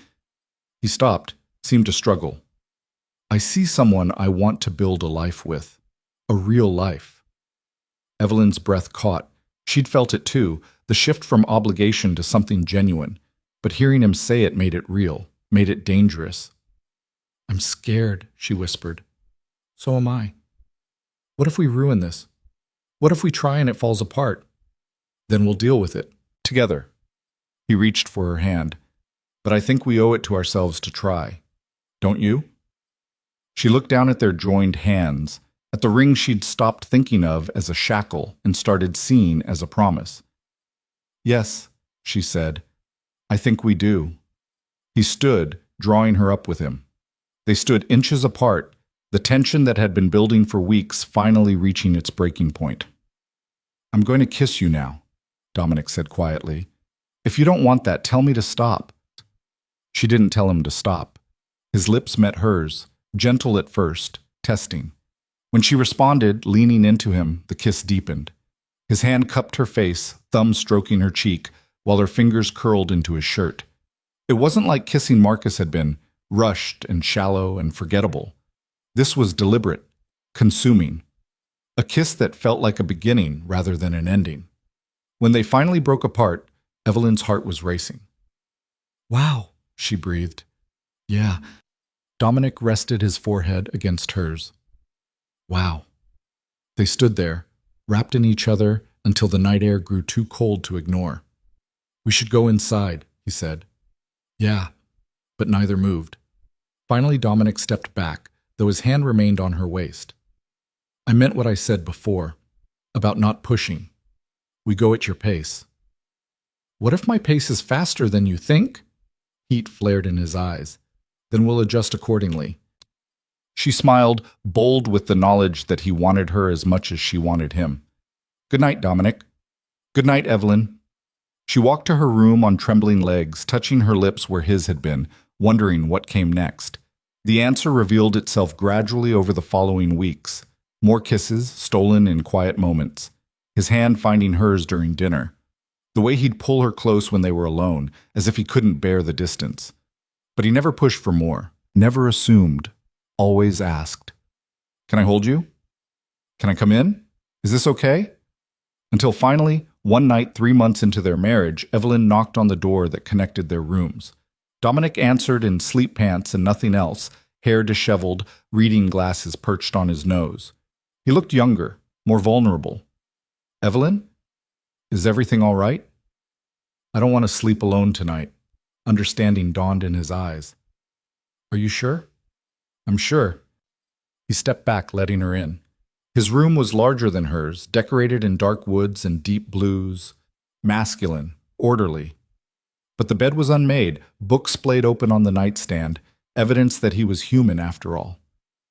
I'm not expecting, he started. I know, I just want to be close to you. She climbed into his bed, feeling bold and terrified. Is that okay? Yes. He slid in beside her, leaving careful distance. More than okay. They lay in the darkness, not touching. This is awkward, Evelyn said after a moment. Incredibly. We've kissed, we've held hands, but lying in bed together feels significant. Yeah. Dominic shifted, and then his arm was around her, drawing her against his chest. She fit perfectly there, her head tucked under his chin, his heartbeat steady beneath her ear. Better? He asked. Much. She'd expected to feel nervous. Instead, she felt safe, cherished, like she'd finally come home after a long journey. Dominic? Thank you for being patient with me. Thank you for trusting me enough to be here. They fell asleep that way, tangled together, And when Evelyn woke in the morning to find Sophie standing at the bedside with wide eyes, she didn't panic. "Mama, why are you in Dominic's bed?" Evelyn glanced at Dominic, who'd woken at Sophie's voice but remained still. "Because sometimes people who care about each other want to be close," Evelyn said carefully. "Is that okay with you?" Sophie considered this. "Does this mean Dominic is really my daddy now?" Dominic sat up slowly. "Would you want that?" "Yeah." Sophie climbed onto the bed between them. "Can I call you Daddy?" Something raw and powerful crossed Dominic's face. "If you want to. If your mother is comfortable with it." They both looked at Evelyn. Her throat tightened. This was it. The final wall coming down, accepting that they were truly a family now, not just playing at one. "I'm comfortable with it," she said softly. Sophie threw her arms around Dominic's neck. "Okay, Daddy. Can we have pancakes?" He hugged her back, meeting Evelyn's eyes over their daughter's head. The emotion there was unmistakable. Love. Real, undeniable, terrifying love. The weeks that followed were the happiest Evelyn could remember. They moved through their days like a real family. Breakfast together, Dominic heading to work, while Evelyn managed her growing role in his company's finance department, Sophie thriving in the private preschool they'd enrolled her in. Evenings were reserved for each other. Dinner, walks with Daisy, Sophie's bedtime routine, and then hours alone together talking, laughing, learning each other's histories and habits. Dominic told her about his childhood in fragments. The parents who'd died in a car accident, the foster homes where he'd learned to fight and scheme and survive. The mentor who'd eventually taken him under wing and taught him business, legal and otherwise. "I don't expect you to condone everything I've done," he said one night. "But I need you to understand why I did it. To survive. To thrive. There's a difference." He stared into the fireplace. "I never wanted to just survive again. I wanted to build something so solid that no one could ever take it from me." "And did you?" "Yes. But it was empty until you and Sophie filled it." She kissed him then, pouring everything she felt into it. Gratitude. Affection. The beginning stirrings of something deeper. When they broke apart, his eyes were dark with want. "Evelyn." "I know. I feel it too." She took his hand. "Come to bed with me. Really be with me." "Are you sure?" "I've never been more sure of anything." He stood, pulling her with him, and led her upstairs. In her room, their room, increasingly, he undressed her slowly, reverently, as if she was precious. "You're beautiful," he murmured against her skin. "You make me feel beautiful." What happened next was tender and passionate and perfect. Not the desperate coupling of strangers, but the intimate joining of two people who'd chosen each other despite impossible circumstances. Afterward, wrapped in his arms, Evelyn finally understood what Dominic had meant about partnership being more lasting than love. Because what they had was both. The partnership they'd negotiated, and the love that had grown from it. But their happiness was fragile, built on foundations that were about to be tested. The threat arrived on a Tuesday afternoon in the form of a phone call. Evelyn was in the garden with Sophie and Daisy when Catherine appeared. Her usual composure cracked. "Mrs. Volkov, Mr. Volkov needs you in his office immediately." The urgency in her tone sent alarm bells ringing. Evelyn handed Sophie to Anna. "Stay here with Anna, baby. I'll be right back."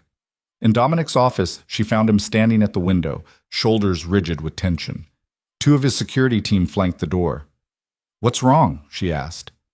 He turned, and the coldness in his expression made her stomach drop. This was the Dominic from the cathedral. Dangerous, calculating, lethal. Marcus has surfaced. The name hit her like a physical blow. "What?" "He contacted one of my business rivals, offered them information about my operations in exchange for protection." Dominic's voice was ice. "Information he claims to have gotten from you?" "From me? That's impossible. I don't know anything about—" "I know that.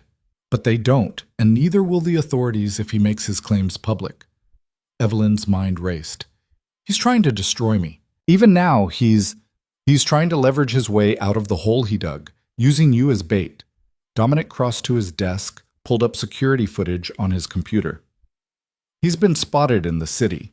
We have people looking for him, but he's clever. He knows how to hide." "What does he want?" "Money? Immunity? A way out. Dominic's jaw clenched. And he thinks threatening you will force my hand.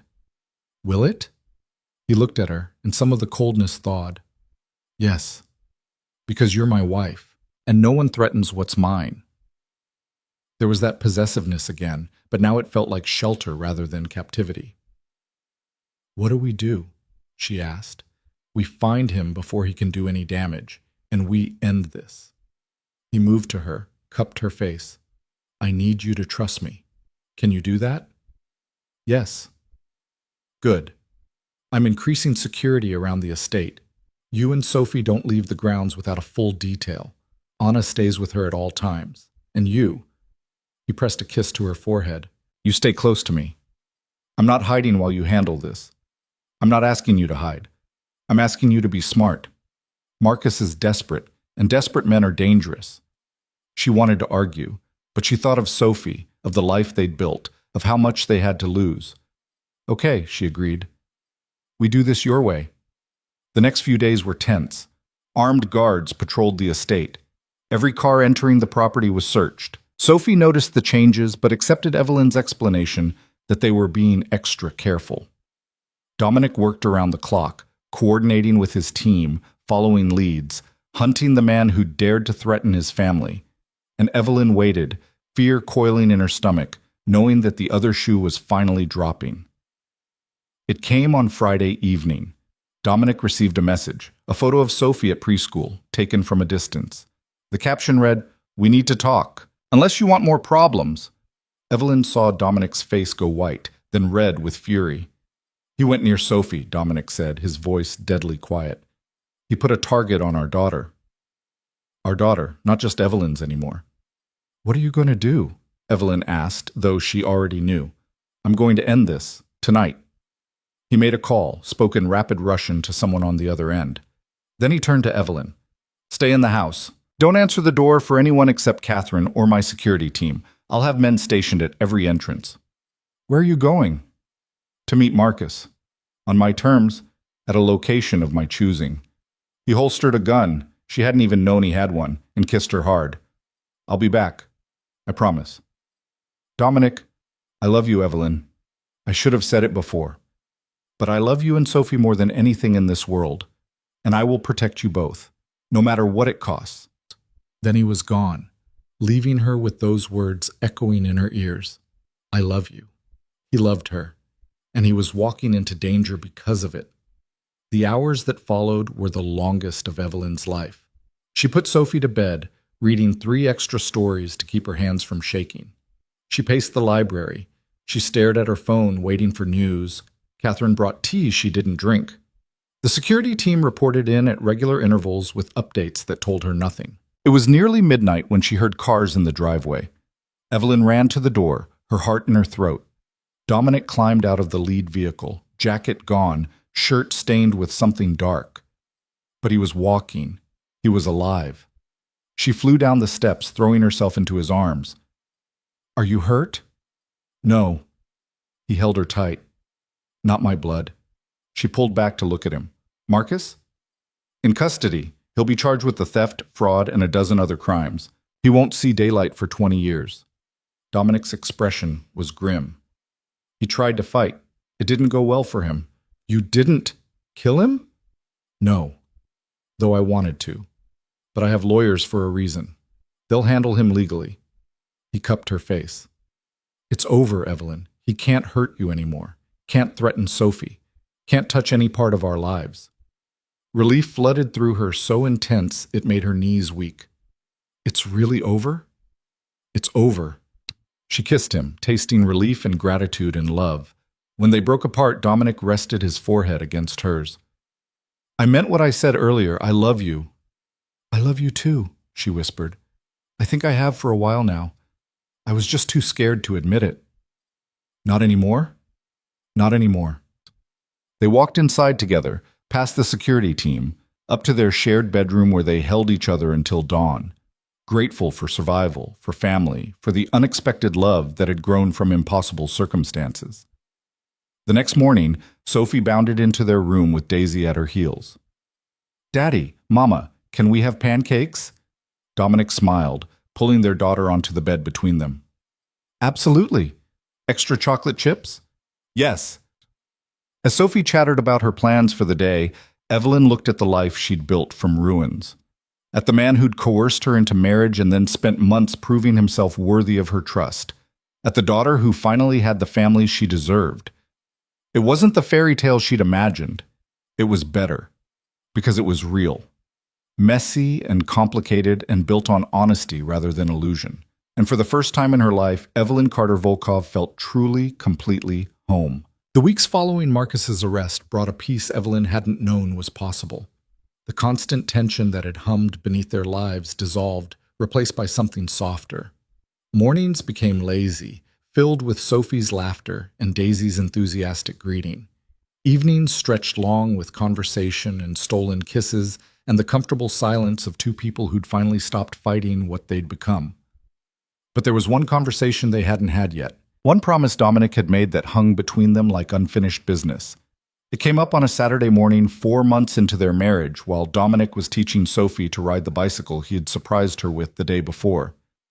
"You're doing great, sweetheart. Keep pedaling." Dominic jogged alongside, one hand steadying the seat. Evelyn watched from the terrace, coffee in hand, marveling at the transformation. The dangerous man who'd walked into that cathedral now ran in circles around their garden, encouraging a 4-year-old with infinite patience. Catherine appeared beside her. "Mrs. Volkov, you have a visitor. She's waiting in the front parlor." "Who is it?" She said her name is Jessica Morgan, your friend from before. Evelyn's stomach tightened. She hadn't spoken to Jessica since the wedding, too ashamed to face the friend who'd watched her marry a stranger under duress. "I'll be right there." Jessica stood by the window, taking in the elegant room with wide eyes. She turned when Evelyn entered, and her expression was carefully neutral. "Evelyn, Jessica, I'm so glad you came." Evelyn moved forward hesitantly. "I wasn't sure you would." "I wasn't sure either." Jessica's eyes searched her face. "I've been worried about you. We all have. You disappeared, stopped answering calls, and the only information we had was what we saw at that wedding." Guilt twisted in Evelyn's chest. "I'm sorry. I should have reached out. I just didn't know what to say." "How about the truth? Are you okay? Is he—" Jessica lowered her voice. "Is he hurting you?" "No." Evelyn shook her head firmly. "He's not. I know what it looked like that day, but it's not what you think." "Then what is it?" "Because from where I stood, a dangerous man threatened you into marrying him." "He did, at first." Evelyn gestured to the sofa. "Please, sit. Let me explain." Over the next hour, she told Jessica everything. The debt, the coercion, the initial fear, but also the promises kept, the respect shown, the way Dominic had proven himself day after day. She told her about Sophie's happiness, about Daisy, about the work she was doing and the life they'd built. "So you're saying you actually want to be here now?" Jessica looked skeptical. "That you've fallen for your captor?" "He's not my captor anymore. He's my husband." Evelyn met her friend's eyes. "I know it sounds crazy. I know it started wrong, but what we have now, it's real, Jessica. It's the most real thing I've ever had." "What about the 1-year agreement? What about getting out?" Evelyn had almost forgotten about that provision, the escape clause that had once felt like a lifeline. "I don't want out," she said quietly. "I want this. I want him." Jessica studied her for a long moment. "You really mean that?" "I do." "Then I'm happy for you. Terrified and confused, but happy." Jessica's expression softened. "You look good, Evie. Better than I've seen you in years. If this is what you want, then I support you." Relief flooded through Evelyn. "Thank you. That means everything." They talked for another hour, Jessica filling her in on mutual friends and the gossip from their old workplace. By the time she left, promising to visit again soon, Evelyn felt like she'd reclaimed a piece of her old life while keeping her new one intact. She found Dominic in his office, reviewing contracts. "Jessica came by," she said from the doorway. He looked up. "How did it go?" "Better than expected. She was worried about me." "Understandable. She watched me coerce you into marriage. And now she knows it became something else." Evelyn moved into the room. We need to talk about the agreement. Dominic set down his pen, giving her his full attention. What about it?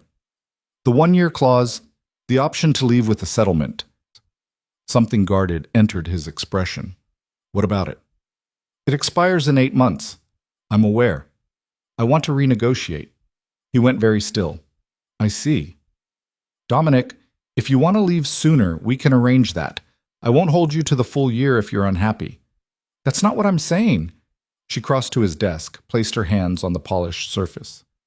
I want to renegotiate because I don't want the clause at all anymore. Hope flickered in his eyes, quickly suppressed. Explain. I want to stay. Not because of an agreement or a timeline, or anything we negotiated that day in the cathedral. I want to stay because this is my home, because you're my husband and Sophie's father and the person I choose to build a life with. She took a breath. I want to be your wife, really, truly your wife.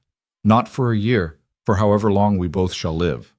The words hung between them, a vow more binding than the ones they'd spoken under duress. Dominic stood slowly, moved around the desk until he was inches from her. You're sure? I've never been more sure of anything. Because once I know you're choosing this freely, once that deadline disappears, his hand cupped her face. I'm never letting you go, Evelyn. Never. Good. Because I'm never leaving. He kissed her with an intensity that stole her breath, pouring months of restrained feeling into it. When they finally broke apart, his forehead rested against hers. I love you, he said. So much it terrifies me. I love you too, and we're going to be terrified together. Is that a promise? It's a vow, a real one this time. That evening, Dominic made an announcement at dinner. I've been thinking about something, he said, cutting into his steak with deliberate precision. About our marriage. Evelyn's pulse quickened, but Sophie just kicked her legs happily, feeding Daisy scraps under the table. What about it? Evelyn asked. It started under unusual circumstances. Circumstances that robbed us of certain experiences. He set down his utensils, met her eyes. I'd like to correct that. How? By doing it right this time. A real ceremony. Your friends present. Sophie as flower girl. Vows we both choose to speak. His expression was almost vulnerable. I know we're already married legally, but I want you to have the wedding you deserved. The one Marcus stole from you. Evelyn's throat tightened. You want to marry me again? I want to marry you properly, so that when Sophie asks about our wedding day, we can show her pictures of something beautiful instead of explaining a cathedral and coercion. Sophie looked up, eyes bright. I can be a flower girl? Really? If your mother agrees, Dominic said. Evelyn thought about that day in the cathedral. The humiliation, the fear, the way she'd worn a wedding dress meant for another man and spoken vows under threat. She thought about how far they'd come since then, how much had changed. Yes, she said softly. Let's do it right this time. The planning took 6 weeks. Evelyn wanted something small and intimate, just close friends and family. Though Dominic's version of small still meant 50 guests at a garden venue that looked like something from a fairy tale.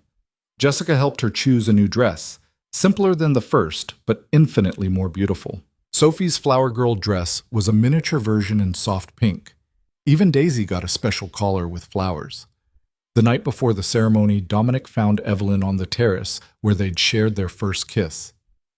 Nervous? He asked. No? You? Terrified. He smiled, but for different reasons than last time. What are you afraid of? That I'll mess up my vows. That I won't find the words to tell you what you mean to me. He took her hand. 4 months ago, I blackmailed you into marriage thinking I was gaining a business asset. Instead, I gained everything that matters. You're doing pretty well with the words so far. Wait until you hear the actual vows. I've been working on them for weeks. So have I. She leaned into him. Do you ever think about that day? About how we started? Every day. And I'm grateful for it. For blackmail? For the circumstances that brought you into my life. I'm not proud of how I went about it, but I can't regret the outcome. His arms tightened around her. You and Sophie are the best things that ever happened to me, Evelyn, even if it took coercion to make you see that I was worth the risk. You proved you were worth it, every single day. They stood there in the darkness, holding each other, two people who'd traveled from coercion to choice. from arrangement to love. The ceremony itself was perfect in a way the first one could never have been. They stood beneath an arch of white roses in Dominic's garden, their garden now, with Sophie standing between them, grinning so wide her face must have hurt. Evelyn wore her new dress and carried Sophie's favorite flowers. Dominic wore a suit that made him look both powerful and approachable, his eyes never leaving hers. The officiant, a different one this time, chosen together, smiled at them warmly. We're gathered here today to celebrate the renewal of vows between Dominic and Evelyn Volkov. Though they are already married in the eyes of the law, they've chosen to reaffirm their commitment with hearts fully open and spirits fully willing. Dominic went first, pulling a folded paper from his pocket with slightly trembling hands. Evelyn, when I first met you, you were standing at an altar in a wedding dress, crying over a man who didn't deserve your tears. I saw an opportunity, and I took it. I made you an offer you couldn't refuse, and I told myself it was just business. He paused, his voice thick with emotion. I was wrong. It was never just business. From the moment you negotiated your terms with me, demanding respect and safety for your daughter before agreeing to anything, I knew you were extraordinary. You were brave when you should have been terrified. You were fierce when you should have been broken. And you gave me a chance I didn't deserve. He folded the paper, set it aside. I love you, Evelyn. I love your strength and your kindness and the way you see past what I am to who I could be. I love how you fight for what matters and how you've made this house into a home. I promise to protect you and Sophie for the rest of my life. I promise to earn your trust every single day. I promise to be worthy of the choice you made to stay. Evelyn was crying before he finished, happy tears that Jessica dabbed away with the tissue while Sophie tugged at her dress. Your turn, Mama. Evelyn took a breath, steadied herself. Dominic, 4 months ago, you walked into the worst day of my life and made me an impossible offer. And I hated you for it. I hated that you had power over me, that you forced my hand, that you took away my choice.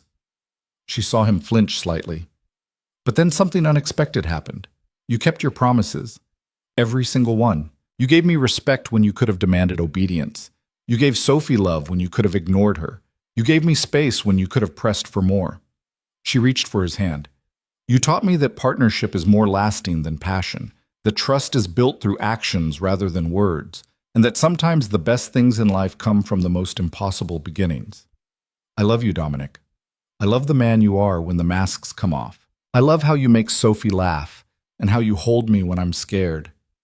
I love that you saw me at my lowest and offered me not just rescue, but a future. She squeezed his hand. I choose you, not because I have to, but because I want to. Every day for the rest of my life, I choose you. The officiant had to wait for the applause to die down. Do you, Dominic, take Evelyn to be your wife, to love and to cherish, in times of joy and times of sorrow, for as long as you both shall live? I do. His voice was rock steady, his eyes locked on hers. And do you, Evelyn, take Dominic to be your husband, to love and to cherish, in times of joy and times of sorrow, for as long as you both shall live? I do. She meant it with every fiber of her being. Then by the power vested in me, I pronounce you husband and wife. Again. The officiant grinned. You may kiss your bride for the second time. Dominic pulled her close, and this kiss was nothing like their first. This one was filled with joy and promise and the certainty of choice. The guests erupted in cheers, Sophie shrieked with delight, and somewhere Daisy barked. When they broke apart, both laughing, Dominic whispered, Thank you for saying yes, both times. Thank you for asking, the second time. The reception that followed was everything their first non-existent one should have been. Dancing and champagne and Sophie spinning until she got dizzy. Jessica gave a speech that made everyone laugh and cry. Even some of Dominic's business associates seemed genuinely moved. Late in the evening, as the party wound down, Evelyn found herself alone with Dominic on the same terrace where they'd shared so many important moments. Happy? He asked. Deliriously. Good, because I have something for you. He pulled a small box from his jacket. Dominic, you already gave me a ring. Open it. Inside was a different ring, a delicate band with 3 stones, emerald, diamond, sapphire. Your birthstone, Sophie's, and mine, he explained. I had it made to replace the one I gave you in the cathedral. That ring was part of an arrangement. This one is a gift, a symbol of what we've built together. Evelyn's vision blurred with fresh tears. It's perfect. He slid it onto her finger beside her original wedding band. Now you have both, the ring that represents where we started and the ring that represents where we are now. I love them both, just like I love both versions of us. Both versions? The people we were when we made impossible choices, and the people we've become because of them. Dominic pulled her close, and they swayed to the music drifting from the garden. Two people who'd found their way from coercion to choice, from survival to love. Inside the house, Catherine was putting an exhausted Sophie to bed, the little girl still wearing her flower crown and clutching her stuffed rabbit. "Did Mama and Daddy get married again?" Sophie asked sleepily. "They did, sweetheart." "Good, because they love each other now." She yawned. "Mama told me that sometimes people start wrong but end up right." "Your mama is a very wise woman." "I know. And Daddy is brave and strong, and he makes the best pancakes." Catherine smiled, tucking the blankets around her. "You have a beautiful family, Sophie." "The best family." Sophie's eyes drifted closed, even if it started weird. The months that followed brought a deepening of everything they'd built. Evelyn officially became a partner in Dominic's finance division, her sharp mind and ethical oversight balancing his more aggressive strategies. Sophie started kindergarten at a school where she made friends and brought home art projects that Dominic displayed with absurd pride. Daisy grew from a shy rescue into a confident family dog who followed Sophie everywhere and slept at the foot of their bed each night. And Evelyn and Dominic learned to navigate their relationship with the same partnership that had defined them from the start. They fought occasionally, passionate arguments about business decisions or parenting strategies. But they always came back to each other, choosing connection over pride. One evening, nearly a year after their second wedding, Evelyn found Dominic in his office staring at a photograph. She recognized it, their cathedral wedding, the image Catherine had somehow salvaged from a guest's phone. Evelyn in her first wedding dress, Dominic in his imposing suit, both of them looking tense and uncertain. "Why do you keep that?" she asked. He looked up. "Because I never want to forget what you risked for Sophie, what you gave up for her." "I didn't give anything up. I gained everything. You gave up choice. I took it from you." He set the photo down. "That will always be the truth of how we started, Evelyn. I can't erase it. I don't want you to erase it." She moved to his desk, picked up the photo. "This picture shows two people making impossible choices. You chose to give me a way out instead of destroying me. I chose to protect my daughter instead of protecting my pride. We both chose survival. And then? And then we chose each other." She set the photo beside the one from their second wedding, same people, different energy entirely. "Both choices matter, the hard one and the easy one." Dominic stood, pulled her into his arms. "I love you, Evelyn Volkov. Thank you for choosing me, both times." "I love you too, and I'd choose you 1,000 times more if I had to." They stood there in the office where so many important conversations had happened, where boundaries had been set and broken and rebuilt, where partnership had transformed into love. "Do you ever wonder what would have happened if Marcus hadn't run?" Evelyn asked quietly. "Every day. And every day I'm grateful he did, even though I hate that he hurt you." "I'm grateful too, because that marriage would have been built on lies. This one is built on truth. Uncomfortable truth sometimes. The best things usually are."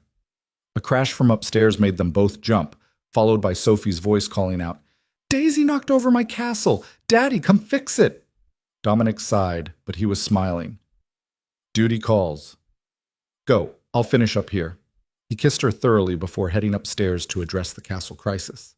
And Evelyn sat in his chair, looking at both photographs. She thought about the woman in the first picture, standing at an altar in a stranger's house, terrified and trapped. She thought about everything that woman had endured to get to this moment, the fear, the uncertainty, the slow building of trust. And she thought about the woman in the second picture, radiant and free, choosing love instead of having it forced upon her. Both women were her. Both stories were true.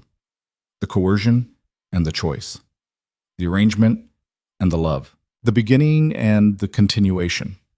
All of it had led her here, to this life, to this family, to this unexpected happiness. Her phone buzzed with a text from Jessica. "Lunch next week? Want to hear all about married life?" Evelyn smiled, typing back. "Married life is complicated and messy and absolutely perfect. Yes to lunch. Bring wine." Upstairs, she could hear Dominic reading Sophie a story, doing all the character voices while Sophie giggled. Daisy's tags jingled as she presumably settled at his feet. This was her life now. The estate that had felt like a prison had become a home. The man who'd coerced her into marriage had become her partner, her love, her choice. The arrangement born from desperation had transformed into something real and lasting. Evelyn climbed the stairs, following the sound of her daughter's laughter and her husband's voice. In Sophie's room, she found them both on the floor surrounded by castle pieces, Dominic patiently explaining architectural principles to a 5-year-old who was mostly interested in where the princess would sleep. He looked up as she entered, and the love in his eyes still took her breath away. "Castle emergency under control?" she asked. "Crisis averted. Though I've been informed we need a moat." "A moat requires engineering we haven't covered yet," Evelyn said seriously. Sophie bounced up. "Can we get a real castle, Mama? Daddy says he can buy anything." "Daddy exaggerates. Also, we have a perfectly good house." "But no moat." "We'll work on the moat," Dominic promised, catching Evelyn's exasperated look with a grin. After Sophie was finally asleep, her castle rebuilt, and moat plans postponed until morning, Evelyn and Dominic retreated to their room. "You can't promise her a moat," Evelyn said, changing into the silk nightgown that had replaced her old cotton ones. "Why not?" "We have the space." "Because you'll actually build her a moat, and then she'll want a drawbridge. And where does it end? With our daughter having the best childhood imaginable?" He pulled her close. "I fail to see the problem." "You're impossible. You love me anyway." "I do." She kissed him. "Even when you promise moats." They climbed into bed, Daisy settling at their feet with a contented sigh. Through the window, moonlight spilled across the gardens where they'd renewed their vows, where Sophie played every afternoon, where their life together unfolded in countless small moments. "Evelyn?" Dominic's voice was quiet in the darkness. "Do you ever regret it? Any of it?" "Marrying you the first time." "Yes."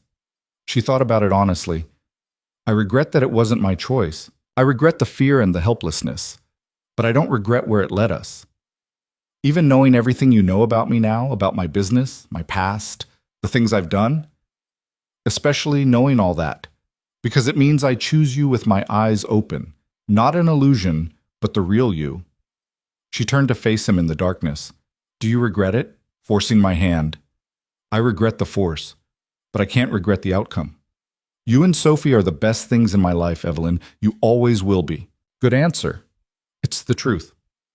They fell asleep tangled together, two people who'd found their way from impossible beginnings to chosen endings, from coercion to love, from strangers to family. And in the morning, when Sophie woke them with demands for pancakes and updates on her moat plans, when Daisy barked at squirrels in the garden, when Catherine brought coffee and the newspaper reported on another Volkov Industries success, Evelyn looked around at the life she'd built from ruins and knew with absolute certainty this was exactly where she was supposed to be.